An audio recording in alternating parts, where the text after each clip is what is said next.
सलाम वालेकुम। प्लीज मुझे कंफर्म कीजिए अगर मेरी आवाज़ आपको क्लियर है और स्क्रीन डिस्प्ले होगी।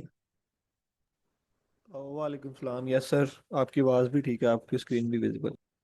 Right, thank you. अच्छा, तो हमने 2 वीक्स हो गए हैं हमारे। फर्स्ट वीक में हमने बेसिक एनएलपी को देखा था, लास्ट वीक में हमने पाइपलाइन फंक्शन को देखा था और अटेंशन मैकेनिज्म वगैरह को हमने देखा था। ये चीज़ें कैसे काम करती हैं और इनको आर्किटेक्चर क्या होता है।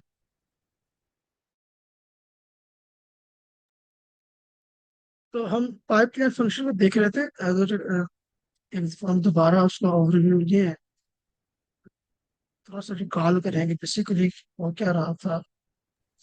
Sir, can you answer a question? मैंने ना आपको चैट में एक स्क्रीनशॉट भेजा है। मैं ना एक बेसिकली एक ऐप बना रहा हूँ जो हैकाथॉन के लिए। तो मैंने उसको गूगल को लैब पे रन किया, स्ट्रीमलेट के इंटरफेस। तो वो ऑलमोस्ट उसको काफ़ी टाइम हो गया। वो जो उसकी पोर्ट वाला कोड होता है ना, वो रन हुई जा रहा है। आप देखें 17 मिनट। तो ये क्या ऐसे ही होता है या कोई इशू है? स्ट्रीमलेट रन, या आप कहाँ पे रन कर रहे हो? कोलैब पे। कोलैब पे। कोलैब पे तो नहीं रन होता, स्ट्रीमलेट कोलैब पे नहीं चलती। सर, वो उसके मैंने देखा है सेशन के अंदर, वो जैन आई कि उसमें ऐसे पोर्ट पे वो चला लेते थे तो हमें इंटरफेस आ जाता था हमारे पास।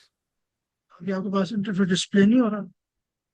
अभी वो ये कंप्लीट नहीं ना हो रहा। आप देखें एग्जीक्यूटिंग में ही आ रहा है वो। आप नीचे ये बॉटम पे देखें, एग्जीक्यूटिंग 17 मिनट 52 सेकेंड। हम्म, इसमें मैंने कभी चलाया नहीं है कोलैब के ऊपर स्ट्रीमलेट को ना। मैं तो इस पे चलाता होता हूँ कमांड प्रॉम्प्ट। ओके, इस तरह चलिए ठीक है, होना तो नहीं थैंक यू। चाहिए बस। ओके, मैं इसको देखता देख हूँ मे लेते भी हैं। कोई इंटरनेट इशू ना हो कुछ। और okay sir, you can continue, thank you so much. अच्छा, हमने लास्ट टाइम पाइपलाइन फंक्शन को देखा था। तो इसमें क्या था कि आप सिंपल जो है वो एक कमांड कॉल करते हो और उसको बताते हो कि आपने कौन सा टास्क परफॉर्म करना है। उसको रन कर लेते हैं।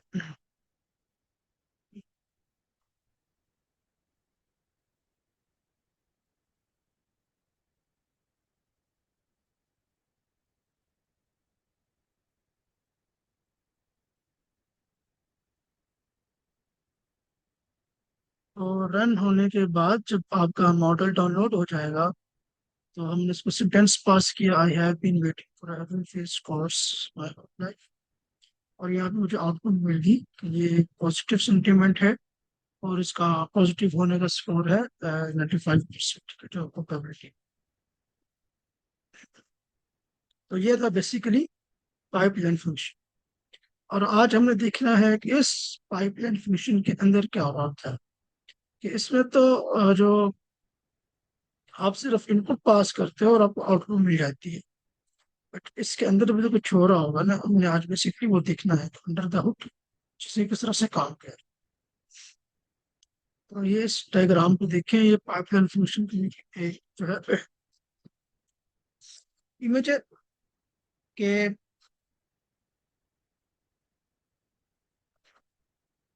कि यहाँ पर इनपुट है आपके साथ।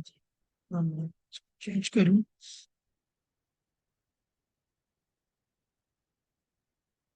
ये इनपुट है।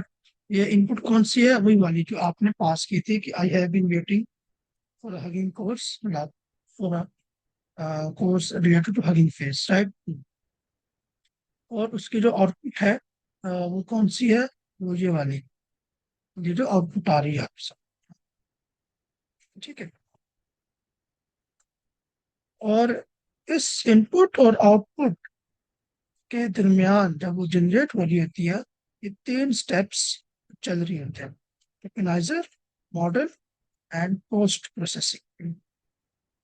हमने बेसिकली इन 3 को आज के लेक्चर में डिटेल से देखना है कि ये कैसे काम करते हैं। इनपुट से हमें आउटपुट भी मिल जाती है, बट बसावत क्या होता है कि हमें जो आउटपुट रिक्वायर्ड होती है वो तब मिलेगी जब हम यहाँ पे कुछ चेंजेस करेंगे, टोकनाइजर में या मॉडल में या पोस्ट प्रोसेसिंग।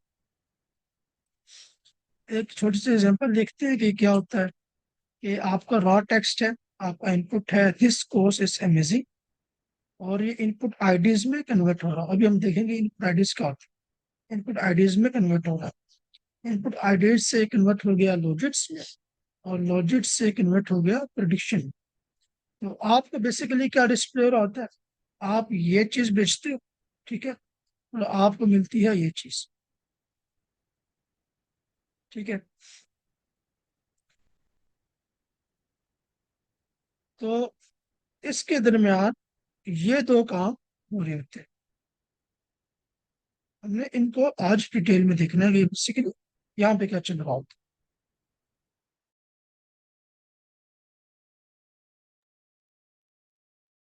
है। तो इतना क्लियर है।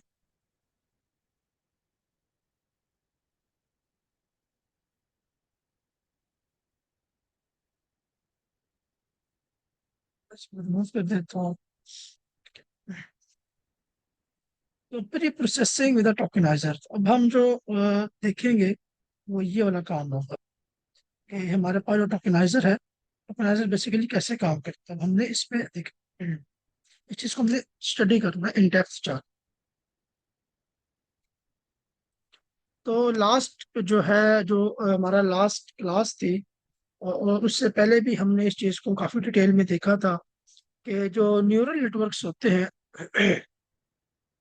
वो टेक्स्ट को प्रोसेस नहीं करते, वो नंबर्स को प्रोसेस करते हैं, और आपको टेक्स्ट नंबर्स में कन्वर्ट करना होता है। तो सिमिलर जो है वो आपको पोजिशन परफॉर्म करने होते हैं जब आप ट्रांसफॉर्मर्स के साथ काम कर रहे होते हो। So similar to neural networks, transformer models cannot process raw text. The first step is to convert text inputs into numbers, right? और इसके लिए हमने कुछ टेक्निक्स देखी थी, word to bag, TF, IDF, one hot encoding, bag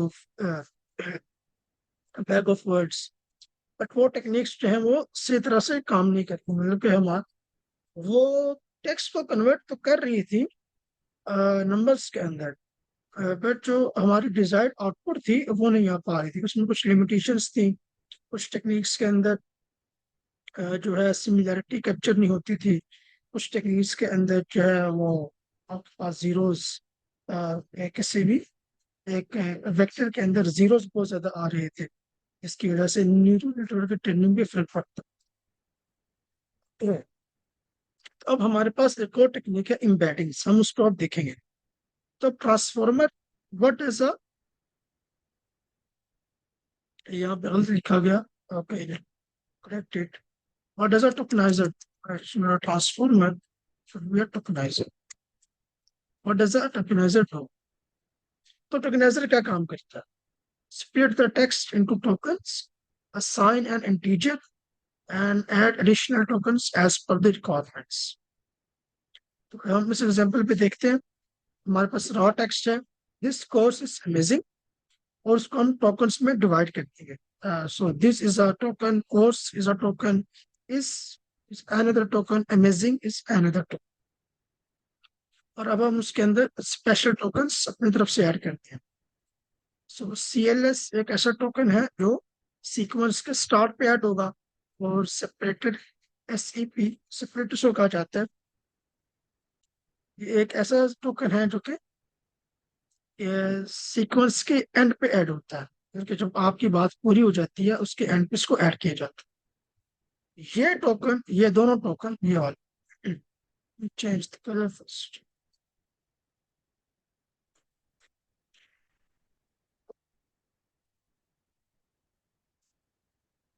तो ये वाला टोकन और ये वाला टोकन, ये टोकनाइजर खुद से ऐड करता है, हम ऐड नहीं करते।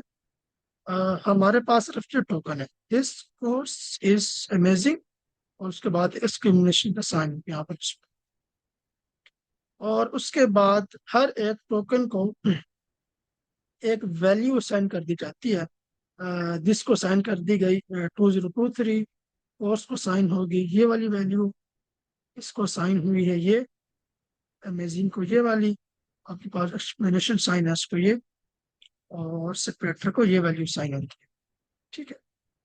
अच्छा, कौन सी वैल्यू साइन होगी, ये बेसिकली डिपेंड करता है टोकनाइजर पे, आप कौन सा टोकनाइजर इस्तेमाल कर रहे हैं। अभी हम इसको देखते हैं कि हम टोकनाइजर कैसे खुद से बना सकते हैं और कैसे इस्तेमाल कर सकते हैं। ओके, तो ये था सिंपली टोकनाइजर का एक overview, it's a general overview. और टोकनाइजर के बाद हमारे पास आता है मॉडल। कि टोकनाइजर से जो आपको इनपुट आईडीज मिली है, ये वाली, ये इनपुट आईडीज किसी मॉडल की इनपुट बनती है। ओके, ये जो इनपुट आईडीज है वही मॉडल होगा, और ये इसके इनपुट हो, मॉडल है और ये उसके इनपुट है। तो अब हम थोड़ा सा कोडिंग पार्ट की तरफ चलते हैं, सिर्फ टोकनाइजर को देखने के लिए। आज की हमारी जो कोडिंग फाइल है वो ये वाली है, यूजिंग ट्रांसफॉर्मर्स। बेसिकली आज लेक्चर का नाम ही है, is using transformers behind the pipeline. अभी जो हम डिस्कस कर रहे हैं वो है बिहाइंड द पाइपलाइन की।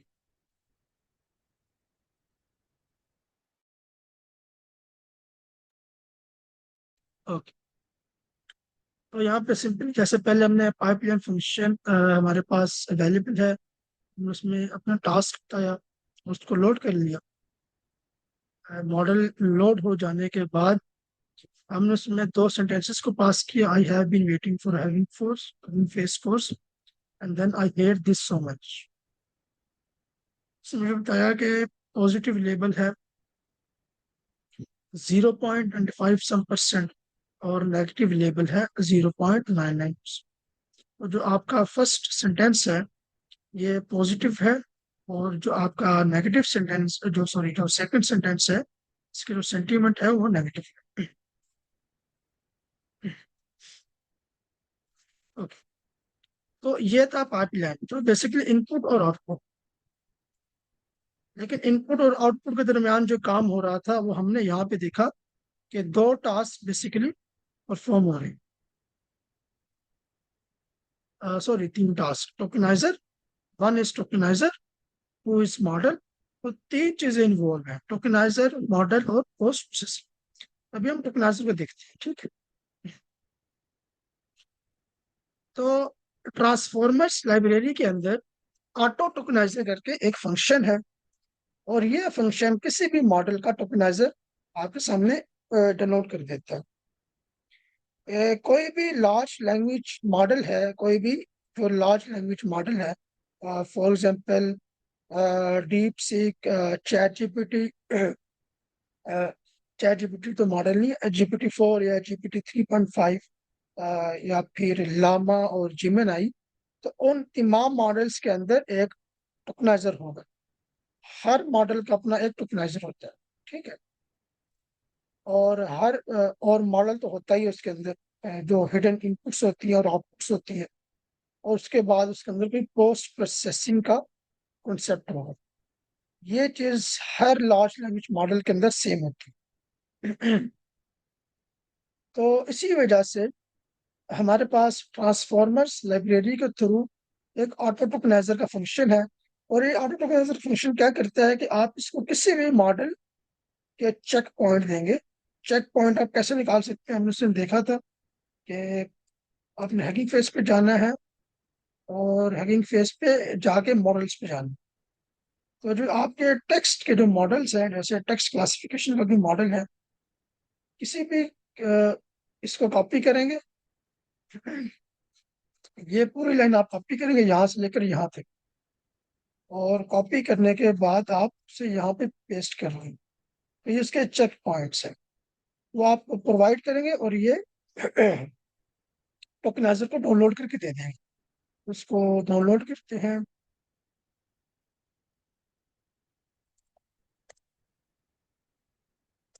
लेट्स सी के हमारे पास क्या है। तो ये हमारे पास टोकनाइजर आया, अगर आप इसको प्रिंट करते हैं तो कुछ इस तरह का डिस्प्ले होता है। अब ये सब क्या है, हमें इस अभी अंडरस्टैंड करने की जरूरत नहीं है। अभी हमें सिर्फ ये देखना है कि जिस काम कैसे करते हैं। ओके, तो मेरे पास दो सेंटेंस थे रॉ इनपुट्स में। I have been waiting and I hate this so much. तो यही दो सेंटेंस उठाकर मैं रॉ इनपुट्स पास कर देता हूँ कहाँ पे, टोकेनाइजर में। और पैडिंग को मैं सेट कर देता हूँ ट्रू, ट्रंकेशन को मैं सेट कर देता हूँ ट्रू, और tent answer PT like white. Let's see कि हमारे पास क्या आउटपुट आती है।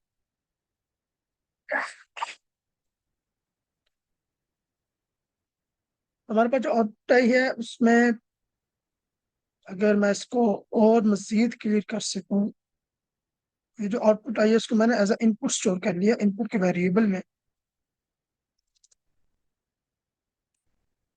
बेसिकली हमारे पास एक डिक्शनरी है, और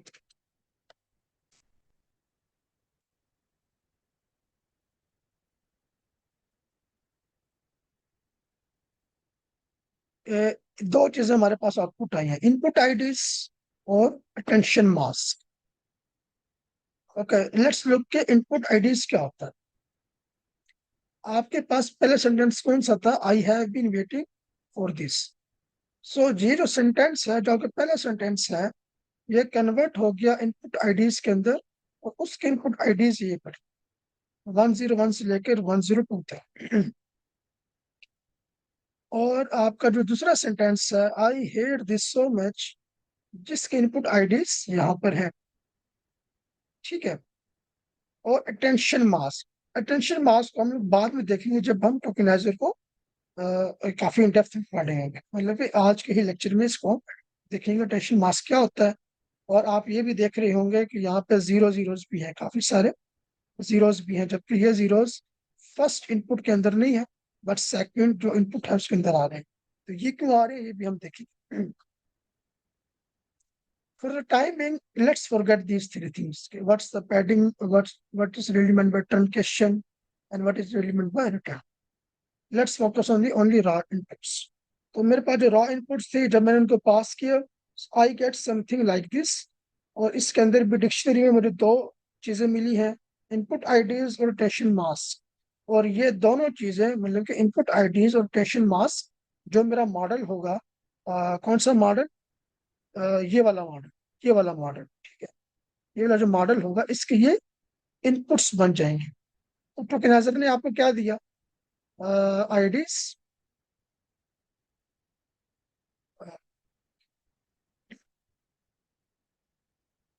टोकेनाइजर ने आपको आईडीज दी, और क्या दिया उसने आपको, पोटेंशियल मास्क दिए। और ये बन जाएंगे इनपुट्स किसकी, मॉडल की।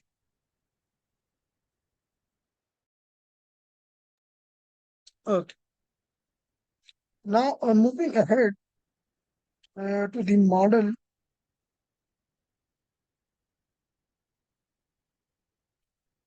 जैसे मैंने आपको डिस्कस किया पहले कि हर एक लार्ज लैंग्वेज मॉडल के अंदर तीन चीजें होती हैं, टोकनाइजर, और उसका मॉडल का आर्किटेक्चर, और पोस्ट प्रोसेसिंग के steps. So let's look at the model architecture, like let's look at this part, model architecture. तो इसके लिए आपके पास एक क्लास है ऑटो मॉडल के नाम से, और उस क्लास के अंदर भी आपने सिमिलरली एक चेक पॉइंट को पास करना है, और वो चेक पॉइंट उस मॉडल को डिनोट करना है, मतलब कि ये क्लास जो है उस मॉडल को डिनोट करना है। और मैंने क्या किया कि मैंने जो टोकेनाइजर से मेरे पास जो आउटपुट आई थी, वो स्टोर कर ली थी इनपुट्स नाम के वेरिएबल में, ऐसी। और उस आउटपुट को जो कि इनपुट्स नाम के वेरिएबल में स्टोर थी, मैंने पास कर दिया मॉडल में, एज अ मॉडल की इनपुट पास कर दी। और वहां से जो मुझे आउटपुट आई है, let's look at that output first, कि मुझे क्या आउटपुट आई। तो मेरे पास कुछ ये वाली आउटपुट आई, ठीक है। इसमें काफी सारी चीजें हैं। First thing is this last hidden state, और ग्रेड फंक्शन, और हिडन स्टेट्स, और टेंशन। हमारा सिर्फ जो काम है उससे है, लास्ट हिडन स्टेट से। हमने यहाँ पे लास्ट हिडन स्टेट को यहाँ पे प्रिंट करवा दी। तो ये कुछ लास्ट हिडन स्टेट्स हमारे पास आ गई हैं। तो अगर आपने मैथमेटिक्स में मैट्रिक्स वगैरह पढ़े हो, आपको समझ आ रही होगी कि बेसिकली ये किस्म का मैट्रिक ही है, एक किस्म का मैट्रिक्स है, बट ये एक 3D मैट्रिक्स है। तो यहाँ पे इसके ऊपर आप हमने डिस्प्ले करवाई हुई है इसकी शेप। तो अगर आप शेप का कॉन्सेप्ट, आई होप सबको पता होगा कि मैट्रिक्स की शेप क्या होती है। मैं फिर भी थोड़ा एक्सप्लेन कर देता हूँ। अगर मेरे पास कोई मैट्रिक्स है, उसमें लिखा है 1 2 3 एंड 4, तो इसकी शेप क्या होगी? 2 बाय 2। 2 बाय 2 क्यों? क्योंकि नंबर ऑफ रोज कितनी है, जो पहला नंबर होता है वो नंबर ऑफ रोज को बता रहा होता है, इसके नंबर ऑफ रोज है 2। नंबर ऑफ कॉलम कितने हैं? जो सेकंड नंबर है वो नंबर ऑफ कॉलम को बताता है, नंबर ऑफ कॉलम कितने हैं? 2। इन केस कि मैं यहाँ पे एक और कॉलम ऐड करता हूँ 0 एंड 0, अब ये शेप हो जाएगी 2 बाय 3, क्योंकि नंबर ऑफ कॉलम इंक्रीज हो चुके हैं। तो आप जब भी किसी मैट्रिक्स की शेप निकालते हैं तो it will tell is 2 cross 3, right, 2 cross 4 और समथिंग। ये मैट्रिक्स है 2D, it is a 2D matrix. लेकिन हमारे पास ND मैट्रिक्स होती है। नाउ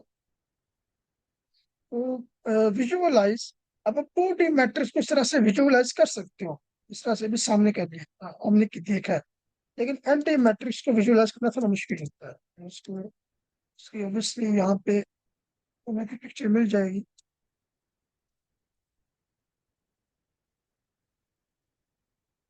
अ, कुछ इस तरह से हम एंट्री मैट्रिक्स को विजुअलाइज कर रहे हैं कि एक मैट्रिक्स के पीछे एक मैट्रिक्स है, उसके पीछे एक और मैट्रिक्स है।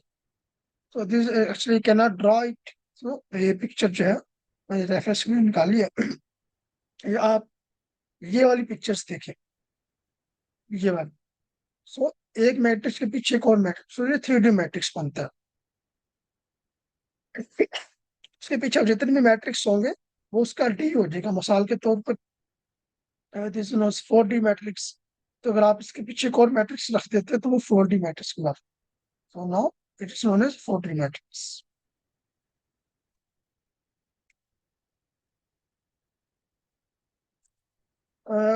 Now coming to our output, कि हमें यहाँ पे क्या मिला?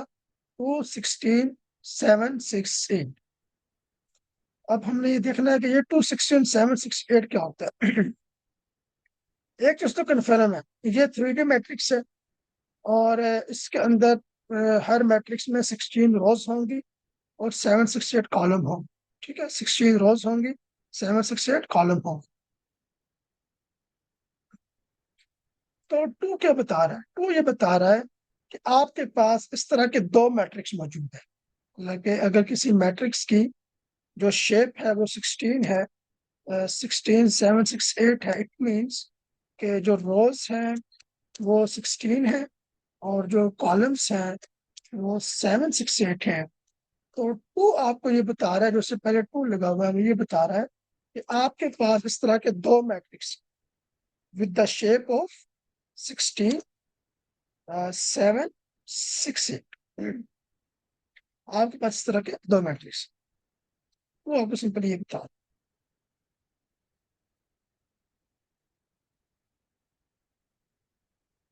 अगर इसको हम थोड़ा सा और डीप बंक करें, तो अगर मैं 0 यहाँ पे लिखूंगा, so I will get my first matrix. Now it has 16 rows. So let's see के ये सही दिया है या नहीं. Yes, it has 16 rows and 768 columns. And now if I write 1 here, so again it has 16 rows and 768 columns. इस चीज का समझ आ गया है कि 2 16 और 768 क्या है यहाँ? इसको सवाल से confusion.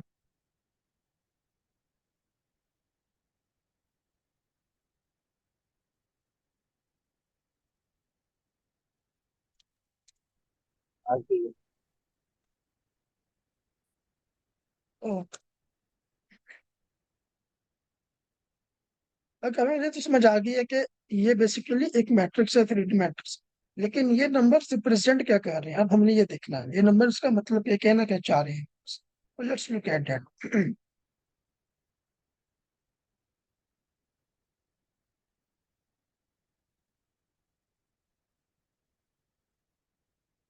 Okay, let's take an example before हम ये देखें कि नंबर क्या है।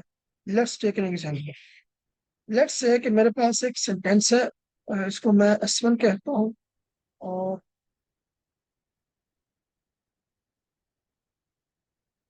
और उस सेंटेंस के अंदर है, सेंटेंस है A, B और C। मेरे पास एक और सेंटेंस है, उसे मैं कहता हूँ S2।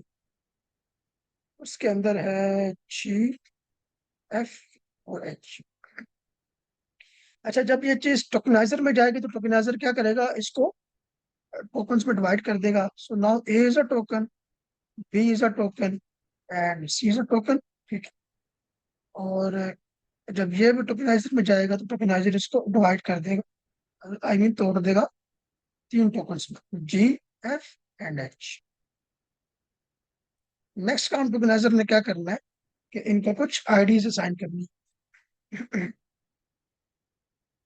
इसको आईडी साइन कर देगा 1, 2, 3। और इससे वो साइन कर देगा 4, 5 एंड 6। ठीक है। अच्छा, जब मॉडल के अंदर इनपुट जाती है तो वो बेसिकली बैचेस में होती है। बैचेस का क्या मतलब है कि आप एक टाइम पर एक सेंटेंस नहीं भेज रहे होते, आप एक टाइम पर multiple sentences, I mean multiple inputs को भेज रहे होते हैं। तो ये एक बैच है। बैच कितने का है? दो। इसमें दो सेंटेंसेस है, तो ये दो सेंटेंसेस का बैच है। अगर इसको मैं बैच में कन्वर्ट करूं तो it will be something like this. It will look 1, 2, 3। ये इस बैच में, और सेकंड बैच कौन सा हो जाएगा? 4, 5 and 6। So this is actually a batch input. अगर आप इसकी शेप पूछोगे तो उसकी शेप होगी 2 क्रॉस 3। राइट?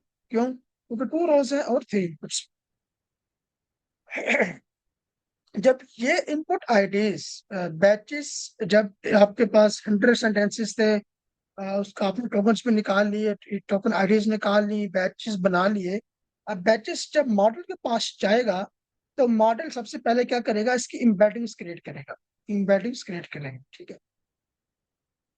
इम्बेडिंग्स क्रिएट करेगा ताकि उसको अंडरस्टैंड कर सके। अब मॉडल की इम्बेडिंग्स क्रिएट होती है, उनका साइज होता है समटाइम्स 768। इससे ज्यादा भी हो सकता है, आपकी मर्जी है। आपने वो 32 रखना है, 64 रखना है, व्हाट्स। सो लेट्स से कि हमारे पास वो साइज है 768। 768 साइज होने का मतलब क्या है कि ये जो मेरे पास वन है, वन, वन को मॉडल रिप्रेजेंट करेगा with 768 numbers, with 768 numbers. and they will be floating point numbers like 0 point something, 0.1, minus 0.002 and something like that। तो वन को रिप्रेजेंट कर रहा है किससे? 768 नंबर्स। और सिमिलरली टू को रिप्रेजेंट करने के लिए भी कितने नंबर चलेंगे? 768। और यही चलता रहेगा इवन आपके पास 6 आ जाए। जो आपकी जो आपका लास्ट टोकन है, तो उसके लिए भी 768 नंबर्स चाहिए। ठीक है।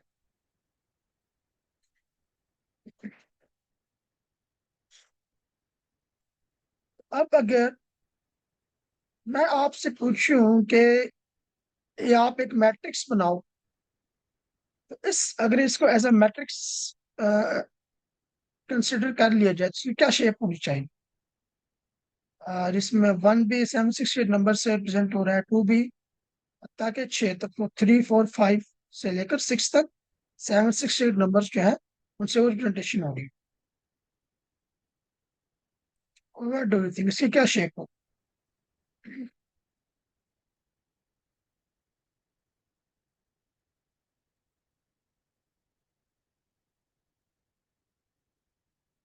Any guess?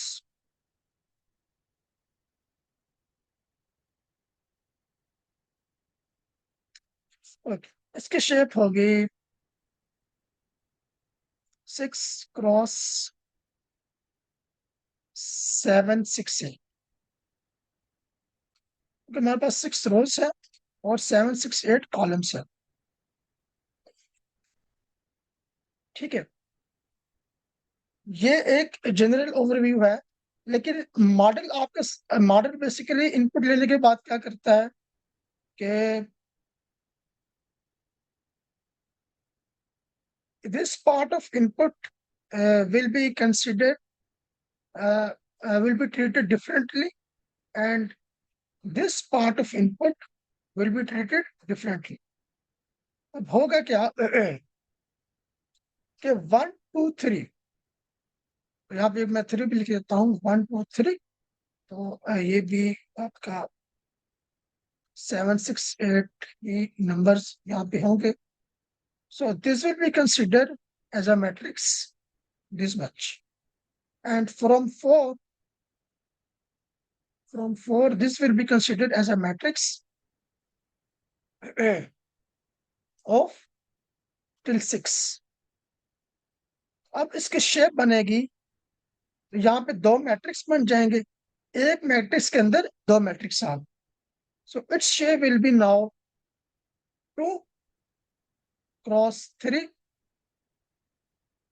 × 7 6 8। 2 क्यों आएगा कि हमारे पास नंबर ऑफ सेंटेंसेस 2 थे। एक ये सेंटेंस है और एक ये sentence. Why 3? Because number of tokens 3 है, दोनों सेंटेंसेस में नंबर ऑफ टोकन्स 3 है। Then why 7 6 8? Because each token is actually represented by 7 6 8 long a vector of dimension of 7 6 8. So this is the concept of why we have 2 3 7 6 8 here, or why we have this value 2 16 7 6 8. So 16 is actually representing the number of tokens. अगर आप ऊपर जाके number of tokens calculate भी करना चाहो, like from this one 101 से लेकर यहाँ तक, तो ये 16 बनते हैं। और 2 क्यों आया? क्योंकि नंबर ऑफ टोटल सेंटेंसेस कितने? 2, and each token is represented by 7 6 8 long vector with a dimension of. So this is the actual debugging of this vector. Get vector क्या display करता है? So any question about it?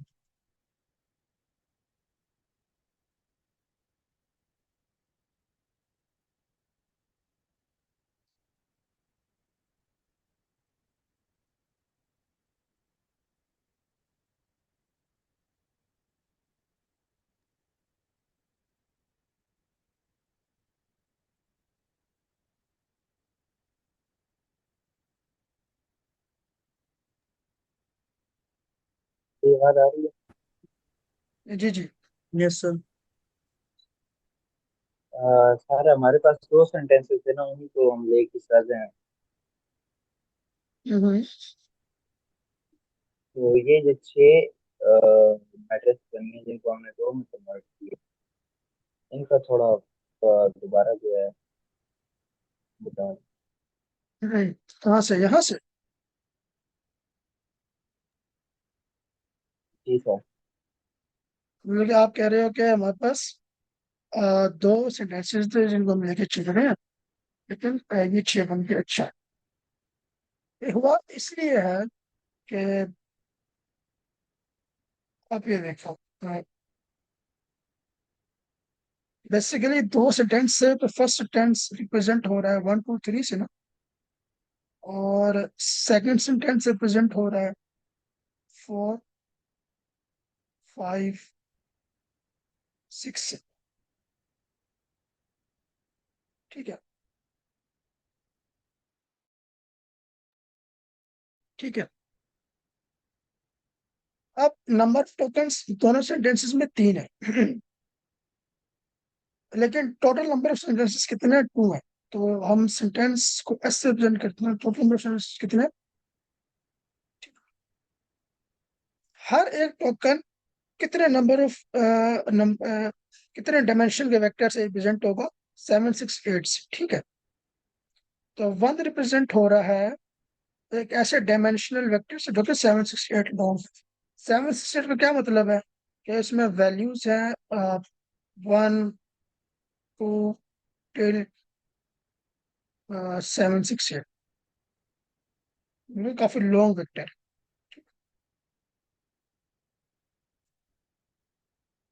इस तरह से 2 भी represent होगा और 3 भी।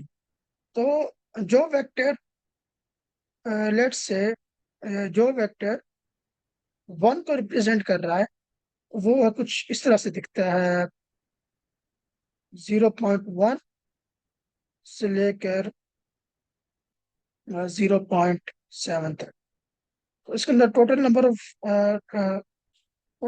ऑफ इंटीजर्स या फ्लोटिंग पॉइंट नंबर्स कितने 768। सिमिलरली ये वाला वेक्टर रिप्रेजेंट करता है 1।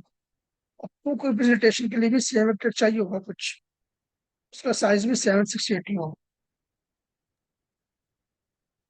और इसी तरह से 3 की रिप्रेजेंटेशन के लिए भी आपको इसी तरह का वेक्टर चाहिए। अब आप इसको कहो कि ये एक matrix, this much this much is a matrix, right. इस मैट्रिक्स की शेप क्या बनेगी? It will be around 3 cross 7 6 8। Why? Because there were 3 tokens, 1 2 3, and each token is actually represented by a vector which has a dimension of 7 16, right? But still this sentence is left that which we have to pre-process. uh, so now let's start pre-processing this sentence. So it will be of the same size, like we have 7 6 8 values here, then 7 6 8 values here, and again 7 6 8 values here.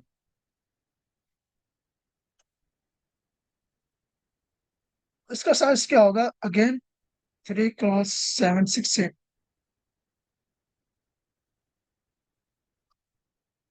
ये आया कैसे है? This is representation of 4, this is representation of 5, this is representation of 6, and this was representation of 1, this was of 2, and this was of 3. अब आपने क्या किया कि 1 2 3 को भी रिप्रेजेंट कर लिया और 4 5 6 को, और 1 2 3 एक मैट्रिक्स बना दिया, ठीक है, और इसको भी एक मैट्रिक्स बना दिया। अब इन दोनों को मिलाकर आप एक और मैट्रिक्स बनाओ, like you will add another dimension up here. तो अब इस एक बड़े मैट्रिक्स में जो कि रेड कलर से डिस्प्ले हो रहा है, आपके पास 2 छोटे मैट्रिक्स हैं, और हर मैट्रिक्स का साइज क्या है? 3 क्रॉस 7 6 8, 3 क्रॉस 7 6 8। तो इस बड़े मैट्रिक्स का साइज क्या बनेगा? 2 क्रॉस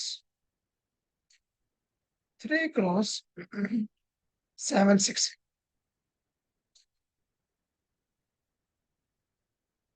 तो ये है बेसिकली जब आप इस वैल्यू को पकड़ के अंडरस्टैंड करने की कोशिश करोगे, और 1 2 3 क्या है, 4 5 6 क्या है, और 1 जो है बेसिकली इम्बेडिंग वेक्टर में कन्वर्ट हो रहा है जो कि 7 6 लॉन्ग है। इस तरह से 2 ने भी कन्वर्ट होना है, 3 ने भी कन्वर्ट होना है, सिमिलरली 4 5 6। Is it clear? जी सर क्लियर है। बस सिर्फ ये बता दें कि हम वैसे तो एक स्टूडेंट्स को एक 768 एम्बेडिंग के, जहाँ तक मतलब मेरा ज़हन जा रहा है कि एक 768 एम्बेडिंग से जो है ना हम रिप्रेजेंट कर सकते हैं, तो हम 3 एम्बेडिंग 768 की ले रहे हैं एक स्टूडेंट के लिए। बस इसका थोड़ा सा बता दें फिर नेक्स्ट मूव करते हैं। आप एक सेंटेंस को रिप्रेजेंट नहीं कर सकते, आप एक टोकन को रिप्रेजेंट कर सकते। सो वन सेंटेंस, लाइक अगर मैं दोबारा शुरू से देखूं, so this was one sentence A B C. So for the sake of example, understand in much better way, तो अगर आप इसको टोकन्स में डालो तो वो क्या बनता है? A B C. तो वन क्या रिप्रेजेंट कर रहा है? वन बेसिकली ए को रिप्रेजेंट कर रहा एक रहे। है, ठीक है, ठीक टू है का सर, अब रिप्रेजेंट मुझे कर समझ रहा गया। है, तो ठीक है। मैं वो हाँ, स्ट्रेंथ ले रहा था। सॉरी, जो आप पहले दो स्ट्रेंथ लेके चल रहे थे, मैंने समझा आप उन स्ट्रेंथ की रिप्रेजेंटेशन कर रहे हैं। ये नहीं समझ नहीं आ नहीं, गई आप, ये वन ये टू अब थ्री समझ इज आ अ गई होल चीज। Sentence. So one is the representation of only one token. It is not representing one sentence. ठीक है, तो अब हम जरा आगे मूव ठीक करते है हैं। सर। अब हमें समझ आ गई होगी कि ये 216,768 क्या है। टू है नंबर ऑफ सेंटेंसेस, कितने नंबर ऑफ सेंटेंसेस है। 16 है number of tokens, and 768 is the embedding vector, और यू मे से the embedding, the hidden vector. Basically right now it is a hidden vector, not an embedding vector, but जब आप embedding से deal करते हो तब वो embedding वेक्टर होता है। Now what is embedding vector, we will see it letter.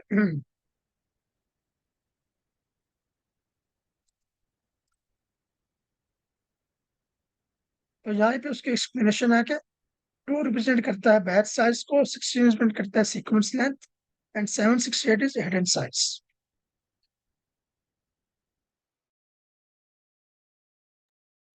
Okay, okay, now let's look at this thing. Tell you what is, हमने क्या कॉल किया था, हमने ऑटो मॉडल कॉल किया था वहां पर। हमने यहाँ पे ऑटो मॉडल को कॉल किया था, और हमने कहा था कि ये कोई मॉडल है and we want to load this model. अब मैं ये देखना चाहता हूँ कि ये मॉडल दिखता कैसा है। Let's see। तो ये मॉडल कुछ क्यों दिखता है, ठीक है।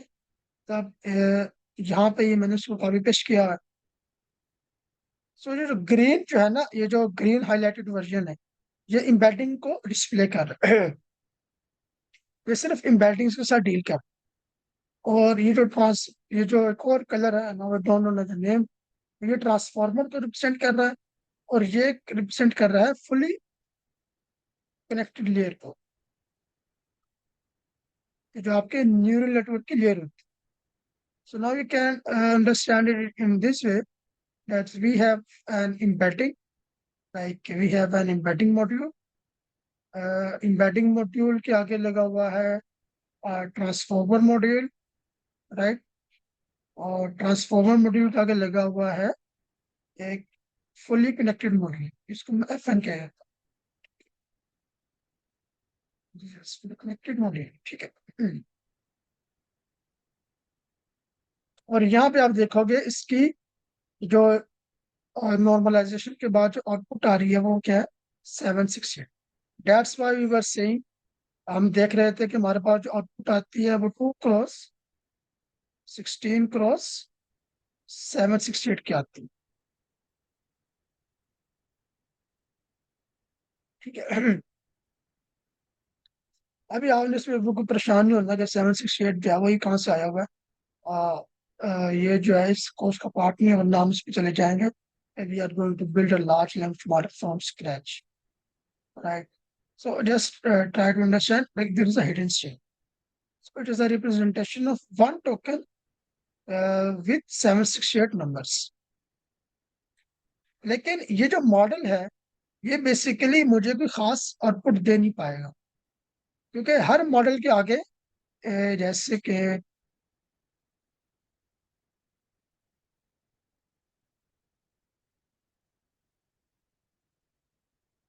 यहाँ पे एक एम्बेडिंग लेयर थी, एम्बेडिंग मॉड्यूल है, ट्रांसफॉर्मर मॉड्यूल है, फुली कनेक्टेड मॉड्यूल है, और इसके आगे हेड हुआ करता है, it is known as head. और ये हेड डिसाइड करता है कि बेसिकली मॉडल करेगा क्या। वो क्लासिफिकेशन करेगा, वो लैंग्वेज मॉडलिंग करेगा, वो कोई टेक्स्ट जनरेशन का टास्क परफॉर्म करेगा, वो प्रॉपर क्लासिफिकेशन करेगा। So it is best to head. और now we can have multiple heads for a model. लेकिन आप देखोगे कि इस मॉडल में कोई हेड नहीं है। That's why the output is something like this. तो हम इस आउटपुट का कुछ कर नहीं सकते बेसिकली। तो अगर मैंने कुछ यूजफुल मॉडल डाउनलोड करना है तो हमारे पास उसकी क्लास है auto model for sequence classification. Auto model for sequence classification.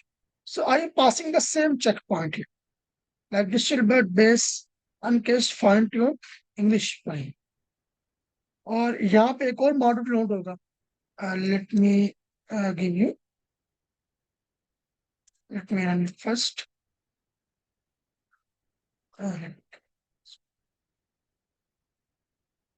तो ये एक और मॉडल है, and this model is different, and this model is different. But there is not much difference in these both models. Let's look at it first. Let's look at these two. तो ये कौन सा model है? ये model मैं लाया हूँ auto model class. Like if I try to write it something, yes, क्या होता है? तो ये मॉडल है कहाँ से? Auto model class.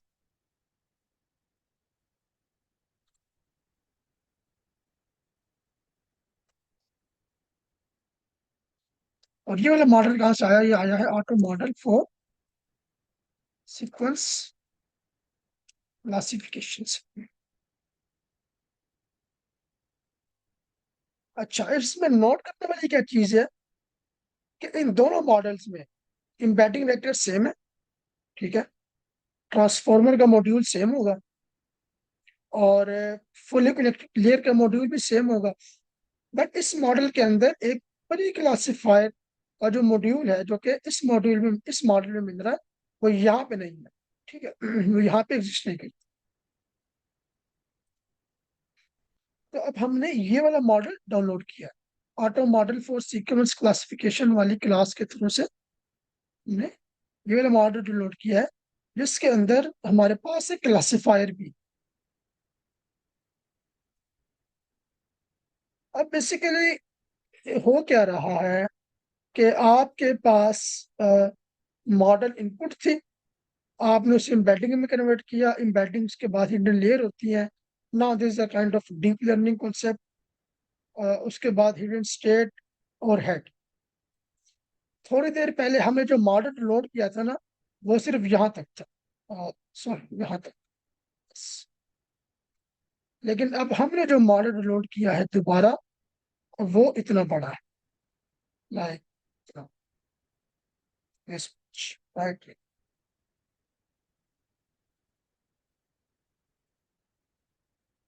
So now we are actually going to deal with this model.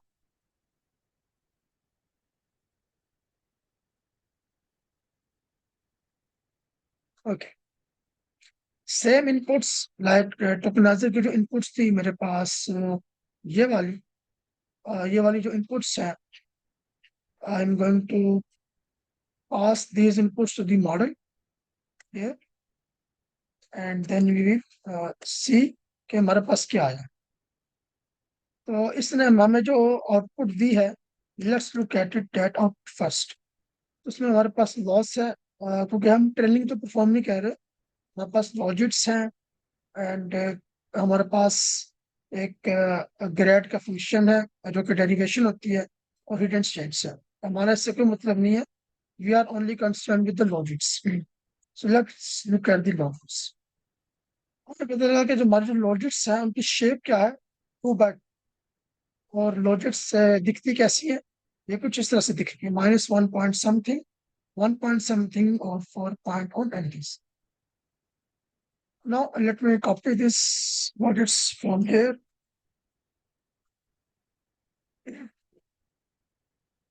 And let me paste it down.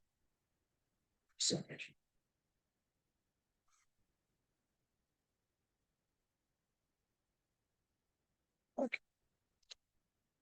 So this is the logic of sentence number 1, and this is the logics of sentence number 2.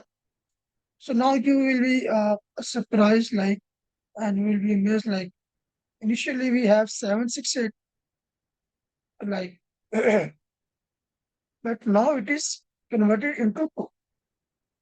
अब ये एक एक method है linear algebra का, जिसके अंदर आप with the help of multiplication, जब मैट्रिक्स मल्टीप्लिकेशन परफॉर्म करते हो, आप वेक्टर्स जो मैट्रिक्स की शेप होती है उसे आप रिड्यूस कर लेते हो.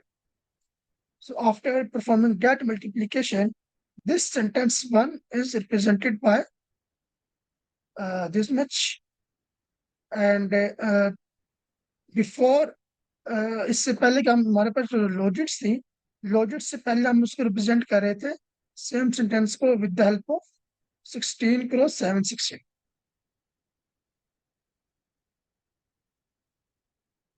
लेकिन अब आप रिप्रेजेंट कर रहे हो with a vector which has only two in, which has only two values, like you can say a or b. However, this both values should be summed up to one. इनका जब आप sum up करोगे इनको one होना चाहिए. Let's look के वो one आता भी है या नहीं. So now I will sum up.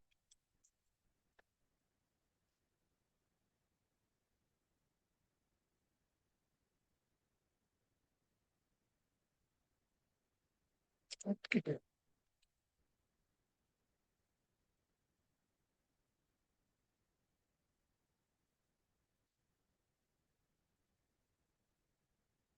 And now, yes. Now we can yes.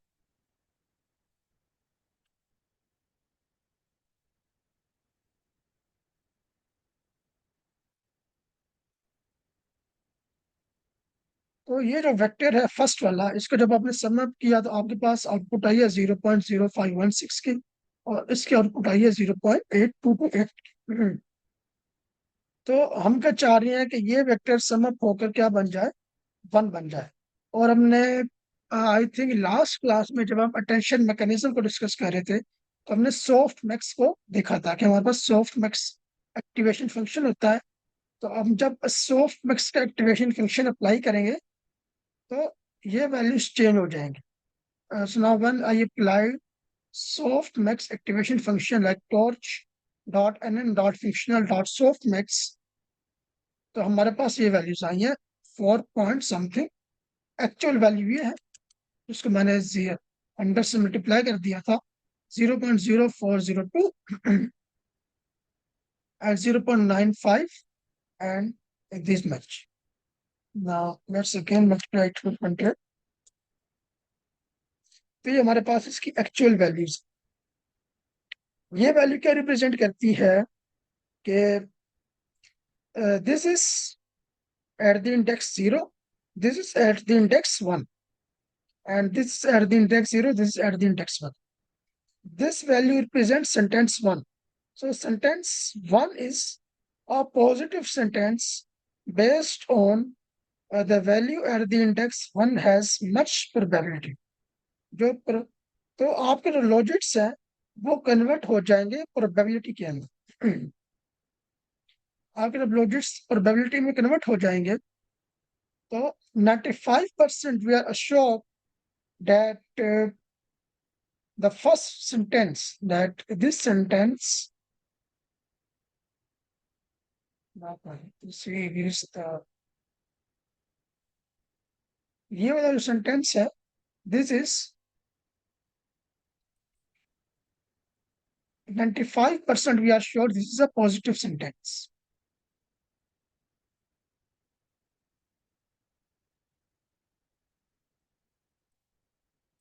So we are 95% sure this is a positive sentence, and then we are 99% sure this is a negative sentence.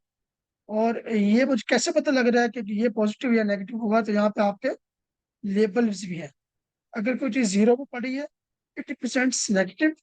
If it is at index 1, it represents positive. तो जो आपका sentence 1 था, हम 95% sure है कि ये positive होगा, and 4 sure है कि ये नेगेटिव है. लेकिन चूंकि probability of being positive is much higher, so we will go for the positive scenario, like we will consider it as a positive. However, in the second sentence, the probability of sentence being the negative is much higher. So we'll consider it negative. So this is a simple, quite simple explanation of uh, what is actually happening under the hood. Okay. इसमें एक study question हो हमने अभी तक जो थोड़ी बहुत discussion की है इस हवाले से कि हमारे पास टोकनाइजर होते हैं और फिर हमारे पास मॉडल है और फिर हम उसके ऊपर पोस्ट प्रोसेसिंग परफॉर्म करते हैं. सो मैंने भी जो आपके सामने सॉफ्ट मैक्स को अप्लाई किया था, it is known as post processing. तो इसमें अगर आपको कुछ सवाल हो तो आप पूछ सकते हैं.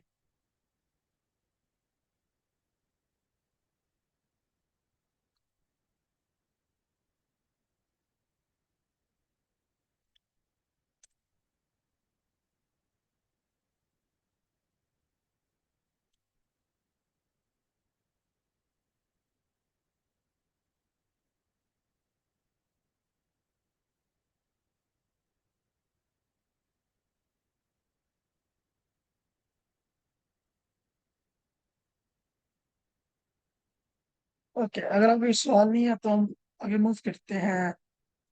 अब हमने इस चीज को इन डेप्थ में देखना है, टोकनाइजर को. ठीक है कि टोकनाइजर होता क्या है वैसे.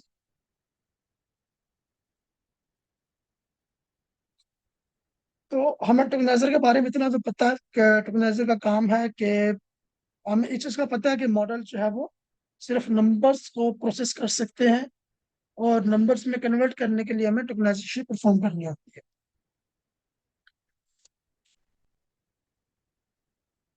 तो अब हमारे पास तीन तरह के टोकनाइजर होते हैं: word based tokenizer, character based tokenizer and sub word based tokenizer. So we will first look at word based tokenizer. So let's see, there is example. Let's do tokenization. तो एक सेंटेंस है word based, एक sentence है जिसको हम convert कर रहे हैं वर्ड बेस्ड टोकनाइजेशन में. तो आप इसको परफॉर्म कर सकते हो on the basis of spaces, white spaces. तो ये सेंटेंस किस तरह लिखा जाएगा, ये इस तरह से होगा.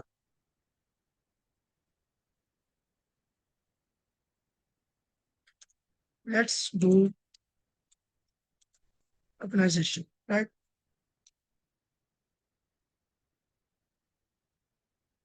और यहाँ पे कुछ वाइट स्पेस है और यहाँ पे कुछ वाइट स्पेस है. तो उस वाइट स्पेस की बुनियाद पर हम इसको तीन पार्ट्स में डिवाइड कर लेंगे.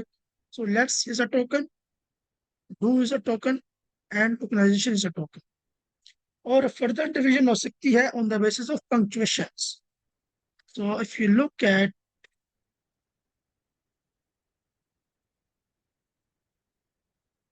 यहाँ पर भी आपके पास पंक्चुएशंस है और यहाँ पर भी पंक्चुएशंस है. सो फर्दर आपने उसको डिवाइड कर दिया on the basis of punctuation. So now let is a separate token, hyphen is a separate token, and then this explanatory marks, exclamation mark is a separate token. And after that, each token has a specific ID. जो कि हमने अभी थोड़ी देर पहले देखा है कि every token has a specific ID. So this has 250, this has 861, this has tokenization. So tokenization has the ID of 345. तो ये सिंपल होता है word based tokenization. But we have some disadvantages of using the word-based tokenization. Let's look at them. So, okay, there are some preliminary reports.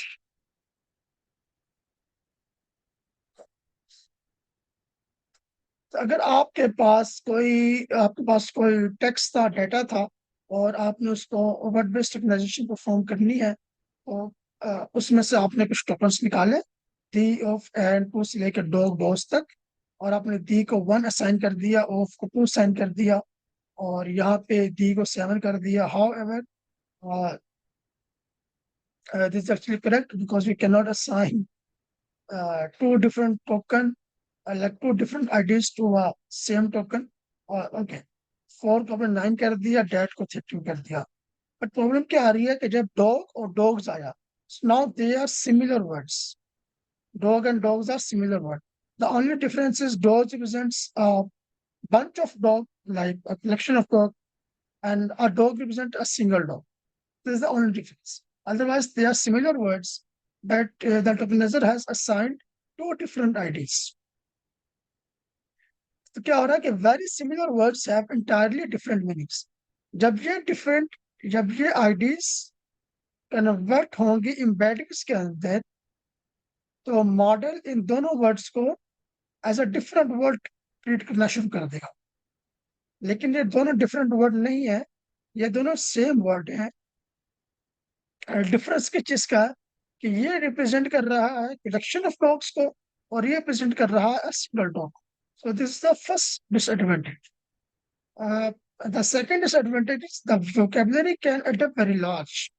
So, अगर आप चाहते हो कि आपने किसी एक लैंग्वेज, किसी पूरी लैंग्वेज के ऊपर एक टोकनाइजर डेवलप करना है, तो आपकी जो वोकेबलरी होगी वो काफी बड़ी बन जाएगी. और उस वजह से आपके पास जो जो आईडीज बनेंगे, जो टोकन्स बनेंगे, वो भी बहुत बड़े होंगे.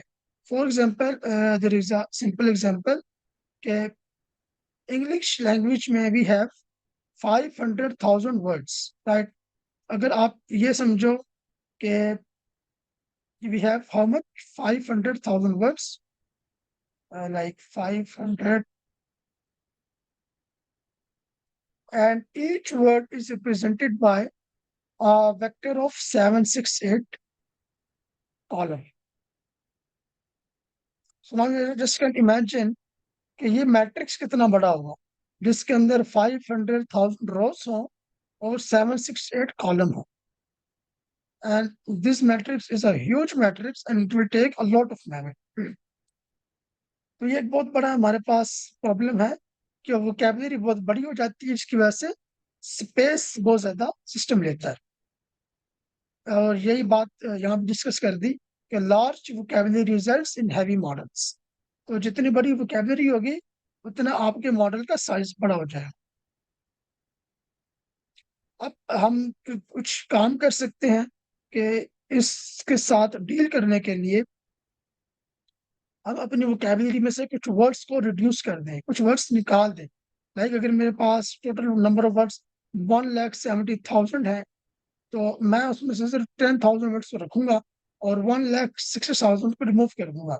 लेकिन उससे प्रॉब्लम क्या आएगी कि मेरे पास लॉस ऑफ इंफॉर्मेशन हो जाएगी. कि मैं मॉडल छोटा करना चाह रहा हूँ और वो मॉडल छोटा करते हुए मैंने 1,60,000 वर्ड्स को रिमूव कर दिया, लेकिन मेरे पास अब लॉस ऑफ इंफॉर्मेशन हो गई. तो 1,60,000 वर्ड्स की इंफॉर्मेशन खत्म हो चुकी. सिमिलरली प्रॉब्लम क्या आ सकती है कि जब आपके पास नंबर ऑफ वर्ड्स कम हो जाएंगे, जैसे कि आप ये जो वर्ड है, I am not able to actually pronounce it, but अगर आप देखो तो जब हम टोटल वोकैबुलरी को कंसिडर कर रहे थे, तो हम इस वर्ड को कंसिडर कर रहे थे. एंड इस वर्ड का जो टोकन आईडी था वो था 1,70,000. लेकिन अब हमने चूंकि 10,000 वर्ड को रखा है और बाकी सबको रिमूव कर दिया है, तो ये वर्ड क्या होगा, ये अननोन हो गया हमारे लिए. तो टोकनाइजर के पास अब चूंकि टोकनाइजर को सिर्फ इन वर्ड्स का पता है, 10,000 वर्ड्स का पता है. कोई और वर्ड जो कि टोकनाइजर के पास स्टोर नहीं है, तो वो आपको बताएगा कि this is an unknown word, this is as unknown word. तो instead of assigning some ID like 10,000 or 1 or 2, it will assign it unknown, or there will be an ID of unknown, like unknown may be represented by uh, -1, so it will assign -1. अगर किसी एक तो sentence के अंदर कोई unknown words आ जाए तो कोई इतना बड़ा इशू नहीं होता.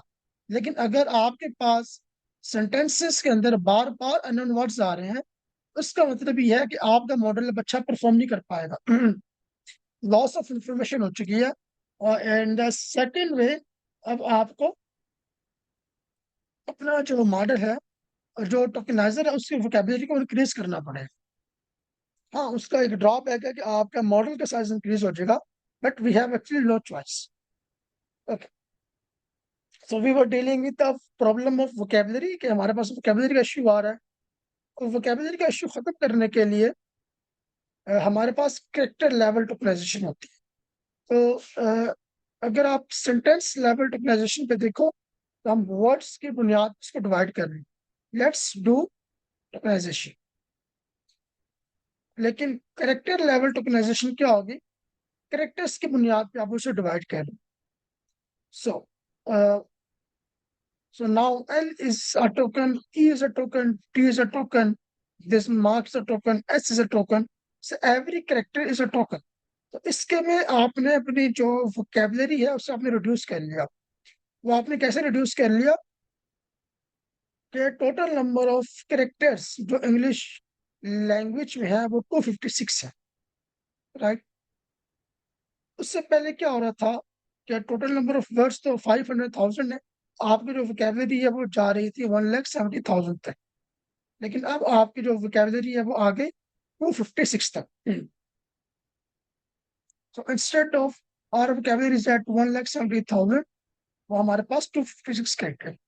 लेकिन इसका ड्रॉबैक क्या होगा कि आपने चूंकि तमाम पूरे सेंटेंस को करेक्टर में कन्वर्ट कर दिया, और करेक्ट एक करेक्टर के पास बेसिकली कोई इंफॉर्मेशन स्टोर नहीं होती। एक करेक्टर के पास किसी भी किस्म की कोई इंफॉर्मेशन स्टोर नहीं होती। इंग्लिश में अगर आपने कहीं पे ए लिखा हुआ है, मिसाल के तौर पर एक वर्ड ले लेते हैं, ऑयल, ठीक है। तो ऑयल एक ऐसा वर्ड है जो कि कुछ रिप्रेजेंट करता है, कोई इंफॉर्मेशन डिस्प्ले कर रहा है। लेकिन अगर आप मॉडल को बताओगे ओ आई एंड एल, और आप इसको ऑयल पास ना करो, बल्कि ओ अलहदा से पास करो, आई अलहदा से पास करो, एंड एल अलहदा से मॉडल को इनपुट के थ्रू पास करो, नाउ दिस रिप्रेजेंट्स नथिंग। तो मॉडल इसके ऊपर किसी भी किस्म की आपको प्रिडिक्शन नहीं दे पाए। ओके, दिस इज एक्चुअली, अगर अब सवाल पैदा होता है कि क्या फिर हमें कैरेक्टर लेवल टोकनाइजेशन को इस्तेमाल करना चाहिए, so the answer is it is based on language. तो इंग्लिश लैंग्वेज के अंदर कैरेक्टर कोई मीनिंग ट्रांसफर नहीं करता, बट अगर आप चाइनीज लैंग्वेज की बात करोगे तो वहां पे एक कैरेक्टर में जो इंफॉर्मेशन स्टोर है वो एक वर्ड से ज्यादा होती है। So a character carries more meaning than a word. So it is actually based on Chinese language, right? Or another aspect is that model has to pre-process a very large amount of tokens every time. It wasn't a case with word level tokenization. अब इसको समझने के लिए ऐसा करते हैं कि मैंने वो कहा था, let's take an example. There is a sentence, I love you, right? Let's take this as an example. And now when I convert it in a token, so it will be love and there are 3 tokens, right? और हमने इसको ऐसे देखा था कि अगर मैंने एक टोकन को रिप्रेजेंट करना है 768 के वेक्टर से, तो मेरे पास जो होल शेप बनेगी वो बनेगी 3 × 716, ठीक है। हाउएवर ये बात कब होगी जब आप वर्ड लेवल टोकनाइजेशन परफॉर्म करें।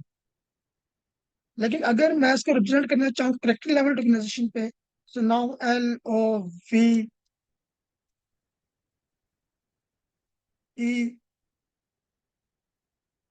LOVEO and U, they are separate tokens. So how many tokens we have now? 1 2 3 4 5 6 7 8। तो ये प्रेजेंट होगा 9 × 766। सो नाउ यू कैन इमेजिन, अगर आपके पास इतना छोटा सा सेंटेंस है, अगर आपके पास कोई सेंटेंस है जिसके अंदर लेट्स से 1204 टोकन्स हैं, करेक्टर्स हैं, और अगर आप हर करेक्टर को एक टोकन बना लेते हो, आपके जो मैट्रिक्स होगा उसकी शेप हो जाएगी 1024 × 766। So this will be the shape of a matrix, right? So now this is a huge matrix. तो हम जिस प्रॉब्लम से डील कर रहे थे कि हमने अपना जो साइज है वो कम करना है, वोकैबुलरी का साइज कम करना है, तो वो वर्ड लेवल पे हमने थोड़ा सा करेक्टर लेवल पे कम किया, लेकिन जब हमने करेक्टर लेवल को रिप्रेजेंट करने की कोशिश की एम्बेडिंग वेक्टर में, तो हमारा साइज अगेन इंक्रीज हो जाएगा. So now this is a word level tokenization and character level tokenization. तो इन दोनों, अब कुछ एडवांटेज हमारे पास वर्ड लेवल टोकनाइजेशन का है, ठीक है, और कुछ एडवांटेज हमारे पास करेक्टर लेवल टोकनाइजेशन का है. तो क्यों ना एक ऐसा टोकनाइजर डेवलप कर लिया जाए इसके अंदर वर्ड लेवल टोकनाइजेशन भी हो और करेक्टर लेवल टोकनाइजेशन. उसको हम कहते हैं sub word tokenization. It is known as sub word tokenization. Let's look at it. Basically होता क्या है.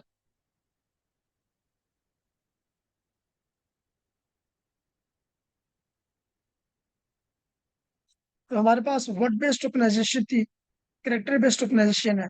वर्ड बेस्ड टोकनाइजेशन में क्या है कि लार्ज वोकैबुलरी आ रही है और आउट ऑफ वोकैबुलरी टोकन्स भी हैं और लॉस ऑफ मीनिंग भी है across very similar words.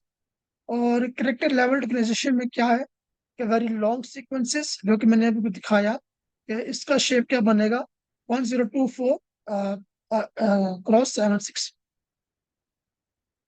And less meaningful individual token. कि अगर आपको करेक्टर है तो करेक्टर को मीनिंग पास नहीं करता. अब हमारे पास sub word tokenization. Sub word tokenization is actually based on two principle. Frequently used words should not be split into smaller subwords, and rare words should be split into meaningful subwords. So frequently used words like, for example, dog. Dog is a frequently used word. It should not be split, so it will be retained as a dog. तो अगर आपके पास word आ गया dog, तो इसका token dog ही होगा. इसको आप character level tokenization करते हुए DOG में कन्वर्ट नहीं करो. बट अगर आपके पास डॉग्स आ गया, आप इसको कन्वर्ट कर दोगे, डॉग एक लैला टोकन होगा और एक लैला टोकन बन जाएगा. इस तरह से आप इसको स्प्लिट कर.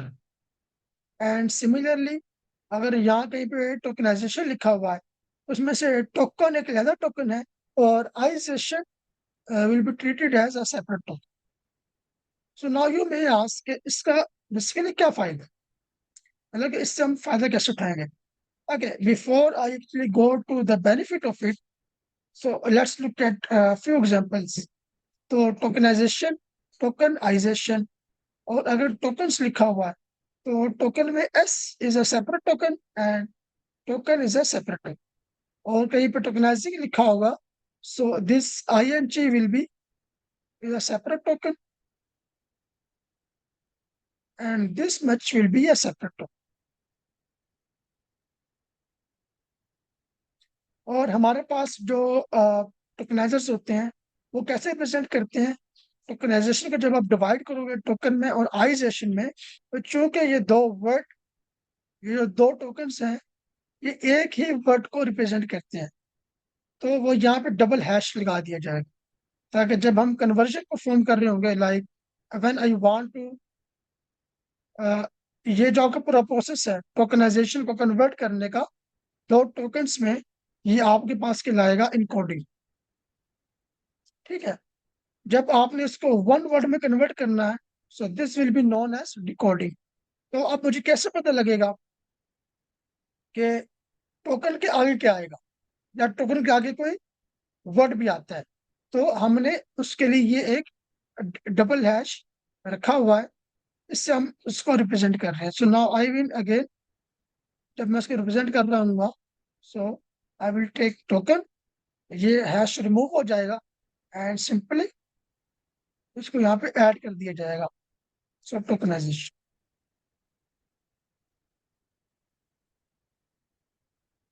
राइट. तो आपका टोकनाइजर ऐसे काम की.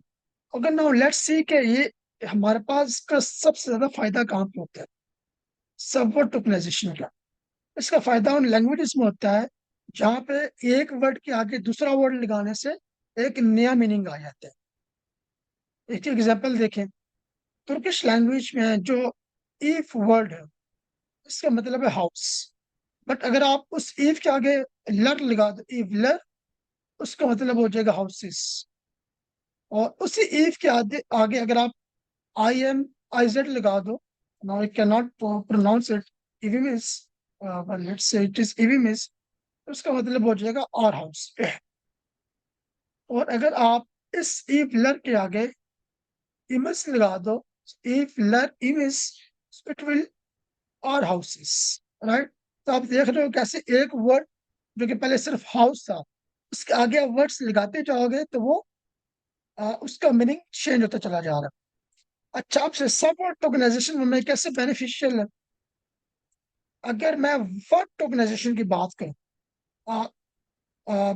सिंगल वर्ड टोकनाइजेशन जो कि हमने सबसे पहले डिस्कस की, सो it is one token, it is second token, third token, four, it will be fifth token, sixth and seventh token।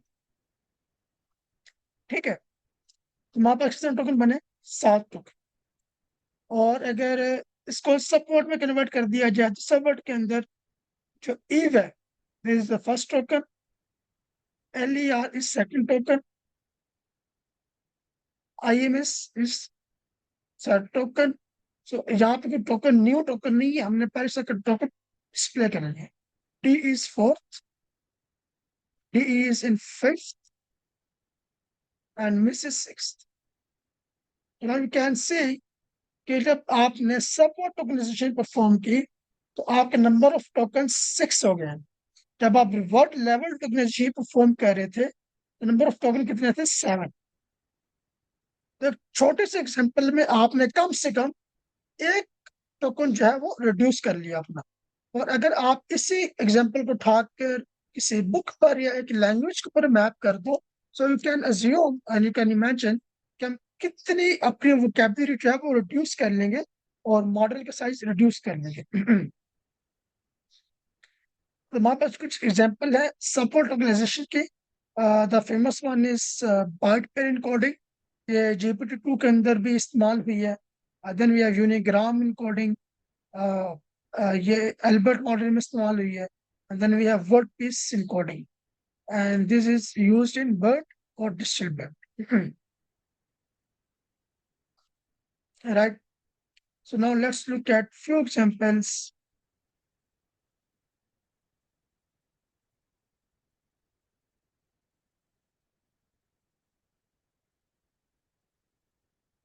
of tokenizer। तो हमारे पास सबसे पहला कौन सा था? Word based tokenizer. तो टोकनाइज टेक्स्ट, ये कोई सेंटेंस है, Jim Henson was a puppeteer. आप इसको जब डिवाइड करोगे स्प्लिट करके on the basis of spaces, तो ये आप टोकन्स बन जाएंगे 1 2 3 4 5, राइट। ये वर्ड लेवल टोकनाइजेशन। लेकिन आप टोकनाइजेशन डाउनलोड भी कर सकते हो, पर टोकनाइजर है हमारे पास, ठीक है। तो बट टोकनाइजर को जब आप डाउनलोड करोगे, okay let's say instead of running this, I will run this auto tokenizer. मैं सेम इसमें पास किया बट बेस केस, और इसका मैंने एक सेंटेंस पास किया using a transformer network simple. तो हमारे पास क्या कुछ इसमें आउटपुट आई है? Input IDs, token type IDs, and then we have attention mask. This could be, okay let's take it simple for right now. अब अभी ये टोकन टाइप आईडीज और टेंशन मास्क को हम अभी निगलेक्ट करते हैं। Let's only focus at input IDs. Now, this is a simple line of code if you want to save the tokenizer at uh, your laptop.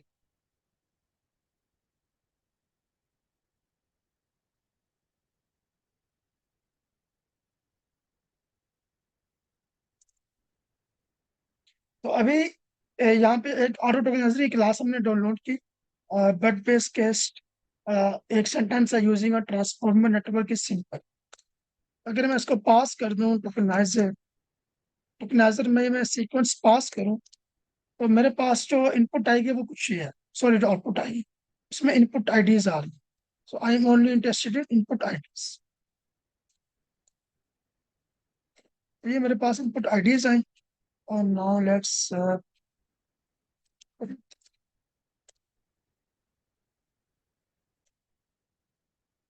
तो ये पूरा sentence tokens में डिवाइड होकर जब इनपुट आईडीज में convert हुआ.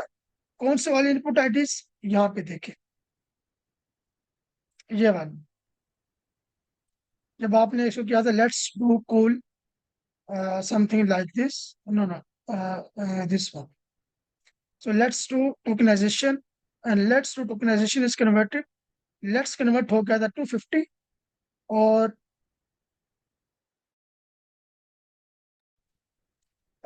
do convert हुआ था 861 में.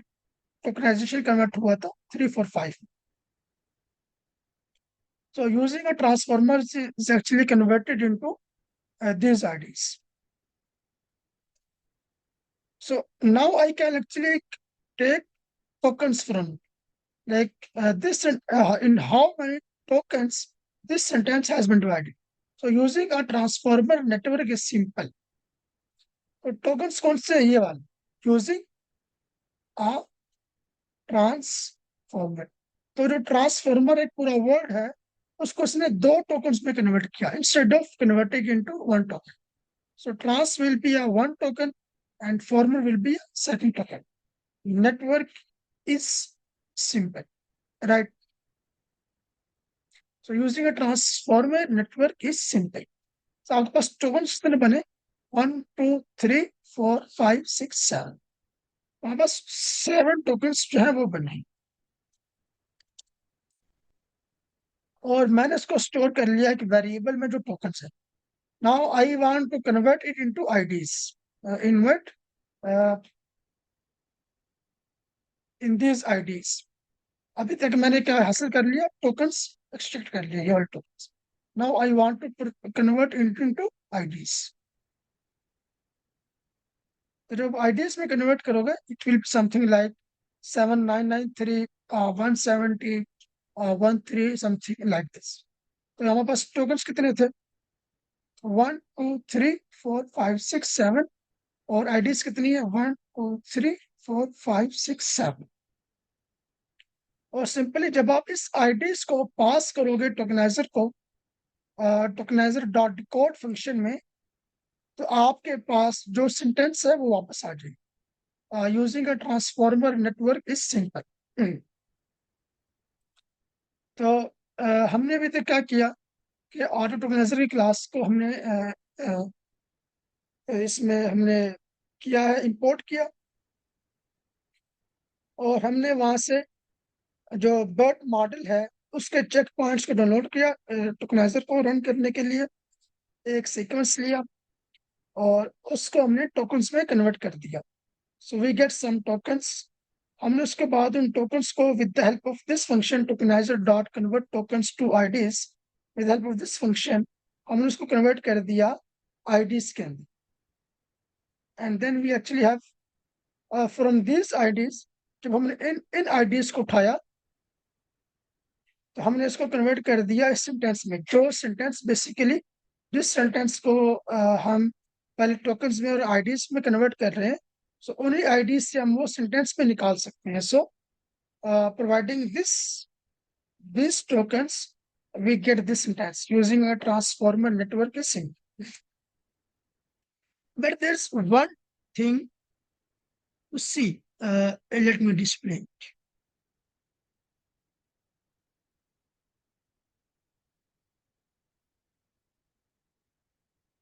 There are these IDs and when I will pass the sequence to the tokenizer, we will get something like this. So now you can see the difference कि जो IDs हमने extract की थी पूरा process follow करके, और जो IDs directly हमें टोकनाइजर ने दी है उसमें फर्क है। क्या फर्क है कि यहाँ से लेकर, लाइक यहाँ से लेकर यहाँ तक आईडी सेम।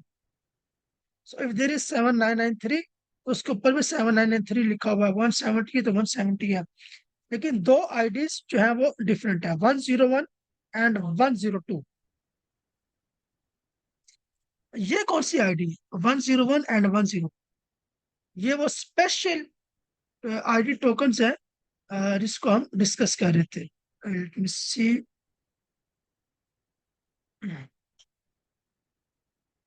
यहाँ पर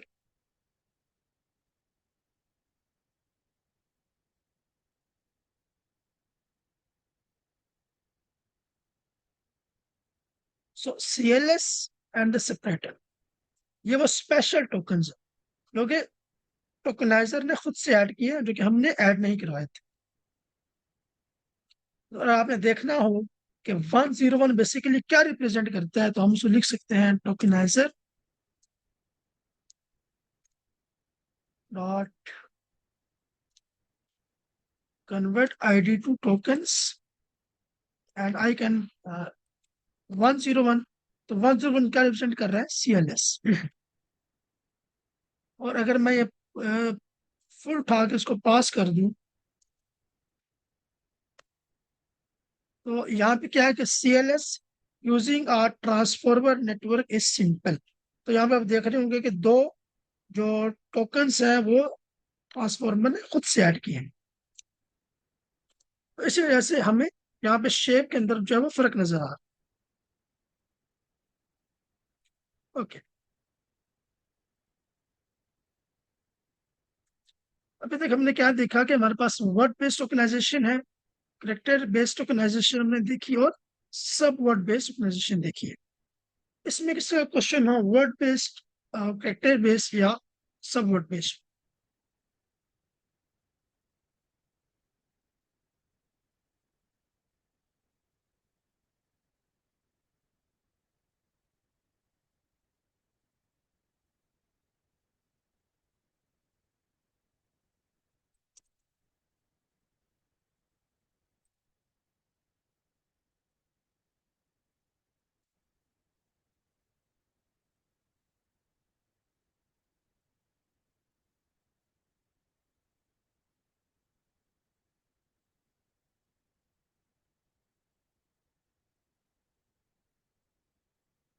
तो वर्ड बेस्ड टोकनाइजेशन और करेक्टर बेस्ड टोकनाइजेशन और सब word based tokenization.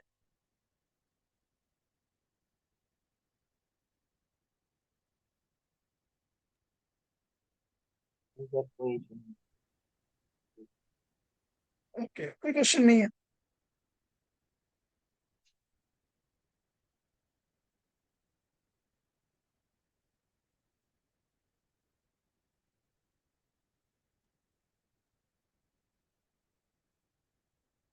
Okay. Then we should move to our next section, and that is models.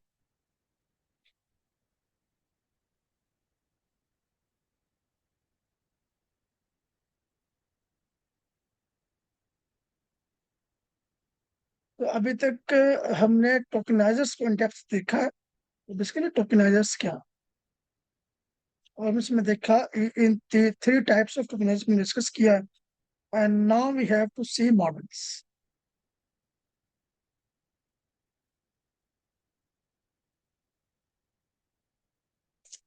Okay, अच्छा, कोई भी जो डीप लर्निंग का मॉडल होता है उसके अंदर तीन चीजें होती है। One thing is configuration, other thing is architecture, and the third thing is checkpoints, और आप कह सकते हैं वेट्स, या उसको हम कह रहे हैं वेट्स कह लेते हैं सिर्फ, ठीक है।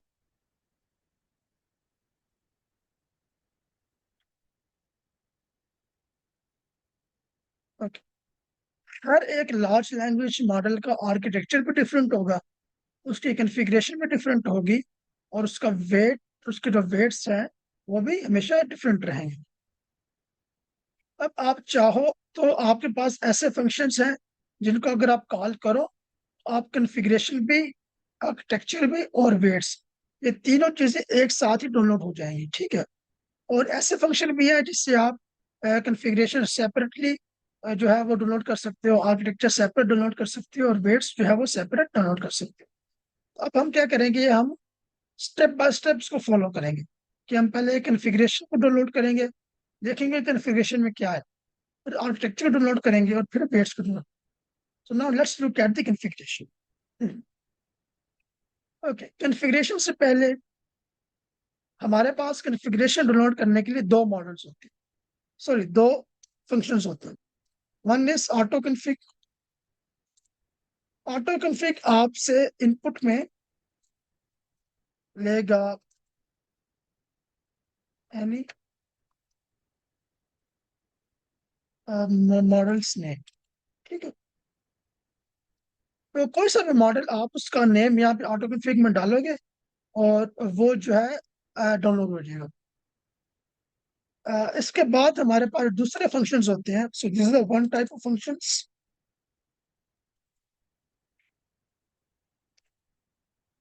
Then we have model specific.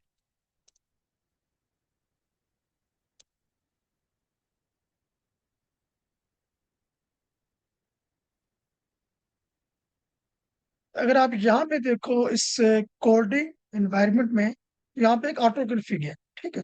अब ऑटो कन्फिग को मैं कह रहा हूँ कि auto config dot from pre trend. Pre trend मतलब कि जो पहले से मॉडल ट्रेंड होके अवेलेबल है, वहां से डाउनलोड कर लो। डिस्ट्रीब्यूट बेस अनकेसो की मॉडल नेम है, इसका जो मैंने ये मॉडल का नेम दिया है, इसका जो कन्फिग्रेशन है वो सारी डाउनलोड कर लो। तो ये जो फर्स्ट लाइन है ये डाउनलोड कर रही है डिस्ट्रीब्यूट कन्फिग्रेशन, और सेकंड लाइन डाउनलोड कर रही है बट मॉडल की कन्फिग्रेशन।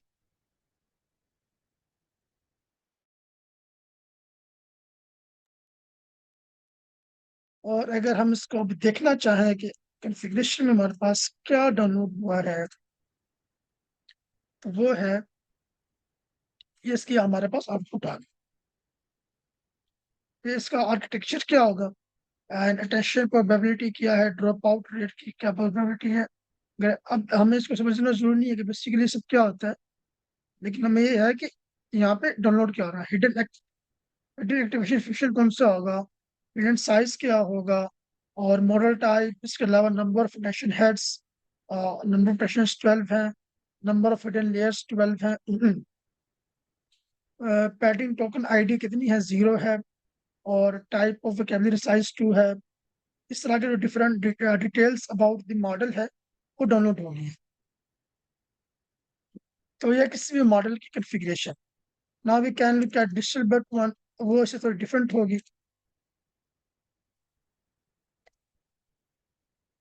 यहाँ पर डिजिटल बर्ड की जो कन्फिग्रेशन आ रही है वो यहाँ पर डिफरेंट, ठीक है।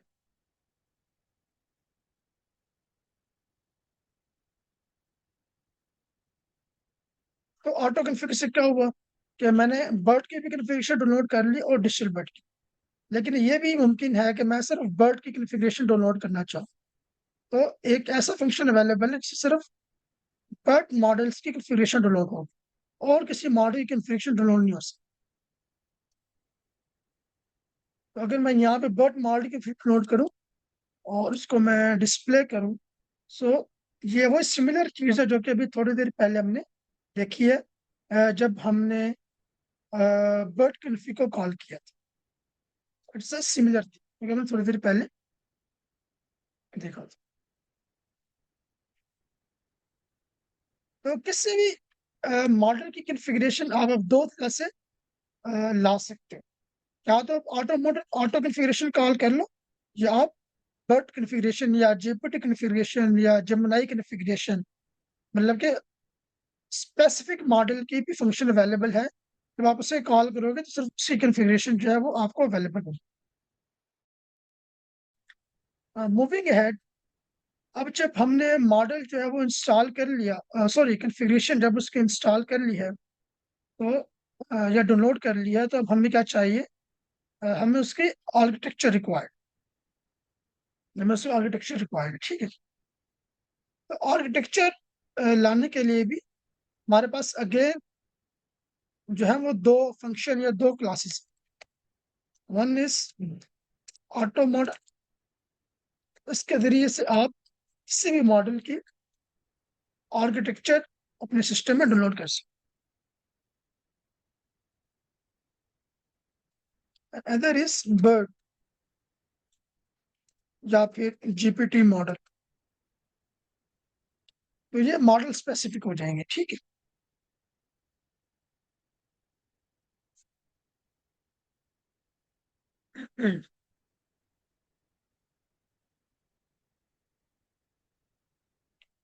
फिर सी के में जो है ये कहाँ तक देखें, ठीक। तो जब मैं किसी मॉडल की कॉन्फ़िगरेशन जो है वो डाउनलोड कर लूंगा, और जब मैं एक मॉडल आर्किटेक्चर लेकर आ रहा हूँ और उसका वेट्स ला रहा हूँ, तो मैं कॉन्फ़िगरेशन उसके अंदर पास कर दूंगा। So when I will pass it and let's see what will happen. ये हमारे पास जो सॉरी यहाँ पे ये हमारे पास मॉडल है। कॉन्फ़िगरेशन पास करने के बाद ये मॉडल हमारे पास, but this is a model with random weights. Random weights का मतलब ये है कि ये मॉडल इनिशियल लेवल पे, अपने इनिशियल स्टेजेस पे है, इसको भी हमें ट्रेन करना पड़ेगा। तो अभी चूंकि हम प्री ट्रेनिंग तो परफॉर्म नहीं कर सकते, तो प्री ट्रेंड मॉडल डाउनलोड करने के लिए हम क्या करते हैं? हम सिंपली एक फंक्शन कॉल करते हैं। अगर मैं यहाँ पे लिखूँ, यहीं पे लिख देता हूँ, बट मॉडल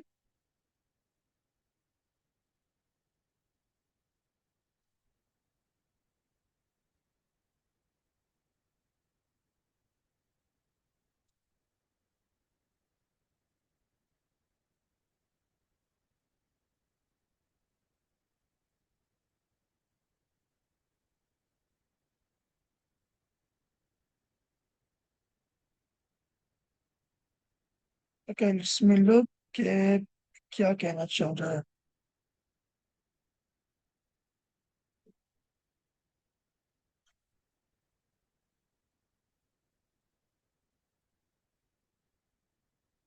ओके,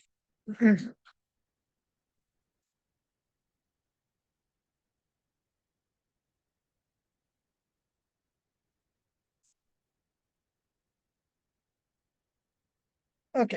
अभी तक के ये था कि हमने एक मॉडल की कॉन्फ़िगरेशन को डाउनलोड किया अपने सिस्टम में, और उसके बाद हमने वो कॉन्फ़िगरेशन पास की और एक मॉडल पूरा डाउनलोड कर लिया। लेकिन ये मॉडल के बारे में मैंने आपको बताया कि ये मॉडल क्या है। ये बेसिकली इनिशियल चेक पॉइंट्स हैं इसके पास, इनिशियल वेट वैल्यूज जो कि रेंडमली इनिशियलाइज्ड है। अभी ये कोई आपको अच्छी आउटपुट नहीं दे सकता।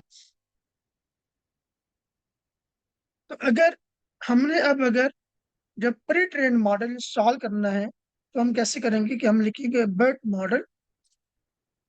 तो instead of passing a configuration, हम उसमें पास करेंगे, हम उसका सॉरी फंक्शन कॉल कर लेंगे dot from pre train but base case. तो हमारे पास एक मॉडल डाउनलोड हो जाएगा। अब ये कौन सा मॉडल है? ये वो मॉडल है जो कि प्री ट्रेंड है, जो किसी न किसी डेटा सेट के ऊपर पहले से ट्रेन हुआ है।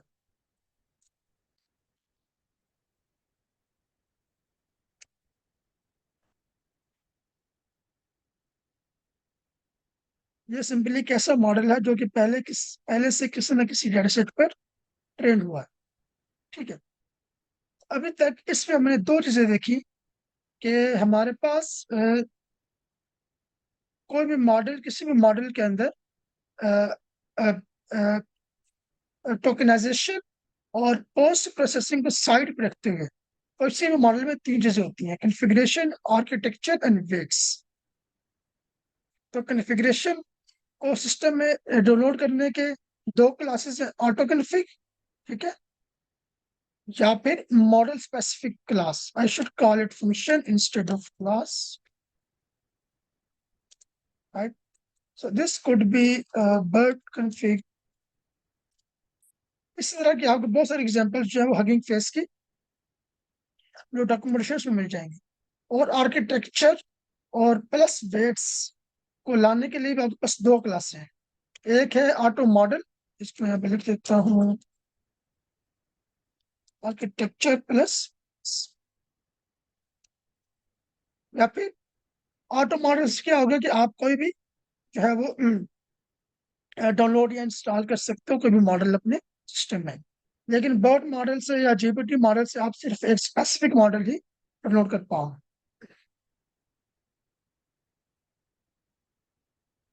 ओके.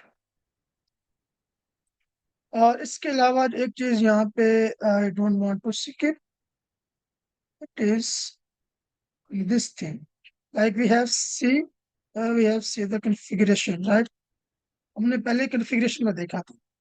तो कॉन्फ़िगरेशन में आप अगर यहाँ पे देखो तो नंबर ऑफ हिडन लिस्ट कितनी है, 12 हैं, और use cache true and this much. तो क्या मैं इन वैल्यूज को चेंज कर सकता हूँ? फॉर एग्जांपल मैं कोई मॉडल बनाना चाहता हूँ जिसके अंदर मैं नंबर ऑफ हिडन लिस्ट 12 नहीं, लेट्स से 10 रखना चाहता हूँ या 2 रखना चाहता हूँ, और नंबर ऑफ अटेंशन हेड्स जो है वो 5 रखना चाहता हूँ. तो ये पॉसिबल है. सिंपली क्या करना है कि but config dot from pre train. तो मैं जो एक प्री ट्रेन मॉडल जो है वो इंस्टॉल कर रहा हूँ, मैं उसमें बता दूंगा कि number of hidden layers should be 10 instead of 12. वरना इसके अंदर जो नंबर ऑफ हिडन लेयर्स है वो बाय डिफॉल्ट 12 होती है. और टोकन आईडी जो है वो -1 सेट की है, जबकि वैसे टोकन आईडी आपको 0 मिलेगी. So when you will download it, so you will see the number of hidden layers are 10 and the token ID is -1.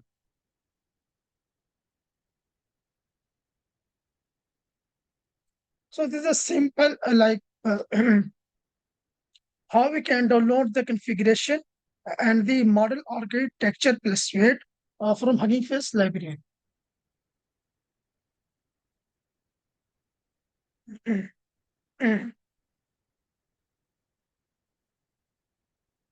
And now I have displayed it. इसको हम पहले भी डिस्कस कर चुके हैं कि हम किसी भी मॉडल से आउटपुट कैसे लेते हैं. तो अगर हम इसको दोबारा डिस्कस करें तो let's say we have a sequence of hello, cool and nice, और ये मैंने खुद से जनरेट किए हैं. और लेट्स से कि जो हेलो है इसको आप प्रेजेंट कर रहे हो इससे with this number of tokens, और कूल को आप रिप्रेजेंट कर रहे हो विद दिस टोकन्स, और नाइस को प्रेजेंट कर रहे हो विद दिस टोकन्स. तो इसको हमें कन्वर्ट करना होगा किसी एक टेंसर के अंदर, पायटॉर्च टेंसर के अंदर. So, जब आप इसको पायटॉर्च टेंसर में कन्वर्ट कर दोगे, it will be something like this. So the same thing, the same vector is now converted into PyTorch tensor. और आप इस मॉडल को ये पास कर दो ये वैल्यूज, तो मॉडल आपको अभी ये जो आउटपुट आएगी ये गार्बेज होगी. We are not expecting anything, like मैंने कोई टोकनाइजेशन इस्तेमाल नहीं की, मैं रैंडमली वैल्यू उठा के मॉडल को पास कर रहा हूँ, बस ये देखने के लिए कि हमने जो मॉडल कॉन्फ़िगरेशन लेकर और आर्किटेक्चर और वेट्स डाउनलोड करके जो मॉडल इंस्टॉल किया है वो कैसे काम कर रहा है. तो इसमें आपके पास अगेन लास्ट हिडन स्टेट आ रही है मॉडल की, जो तुमने पहले भी देखी थी कि लास्ट हिडन स्टेट मॉडल के पास होती है. And if you see it, is it 3x4x768. So now I'm pretty sure you have an idea like why it is 3x4x768. So why the shape of hidden state is 34768. 3 is because there are 3 words: hello, cool, nice. And why 4? Because every word is represented by 4 tokens. And why 68? Because every token is actually represented by an embedding or a hidden vector of 768 sides. and this is BERT model for sequence classification. Okay, we will discuss this thing later, right? So any kind of question in understanding these concepts, like there was much coding in it, there was no theory, so we actually followed coding.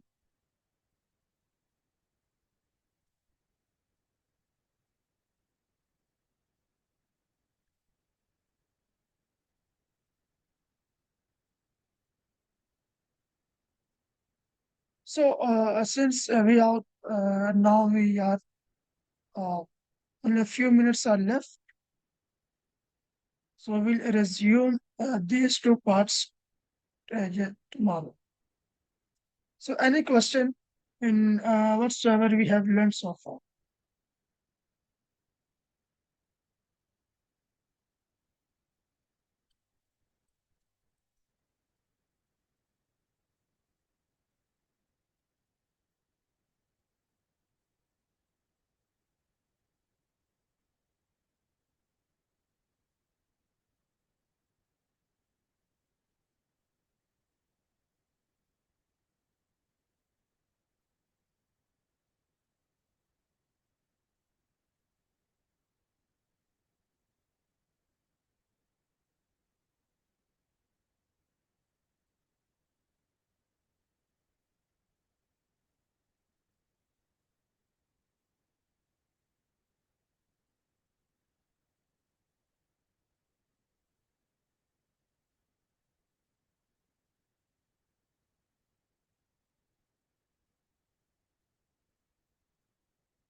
तो कोई question नहीं है?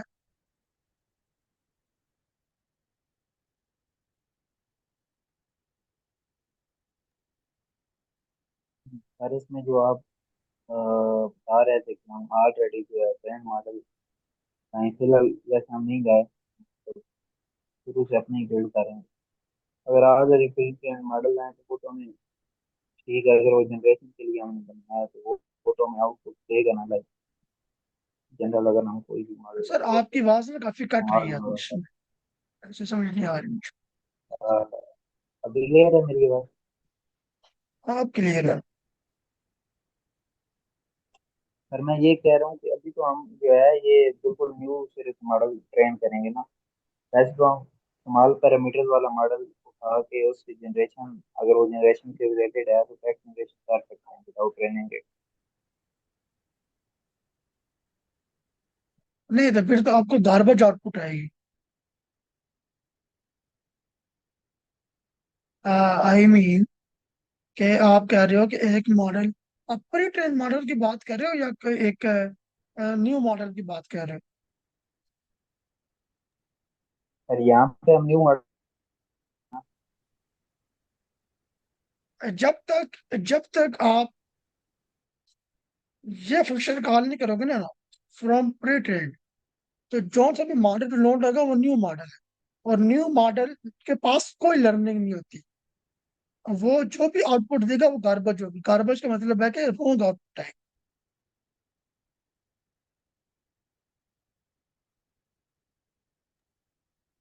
Okay sir. है।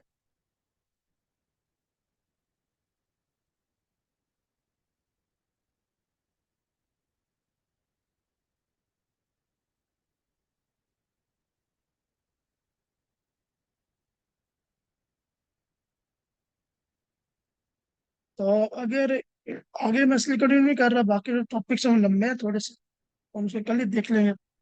So now इसको moderator session and करेंगे या मैं and करूंगा? I don't know who is the host actually.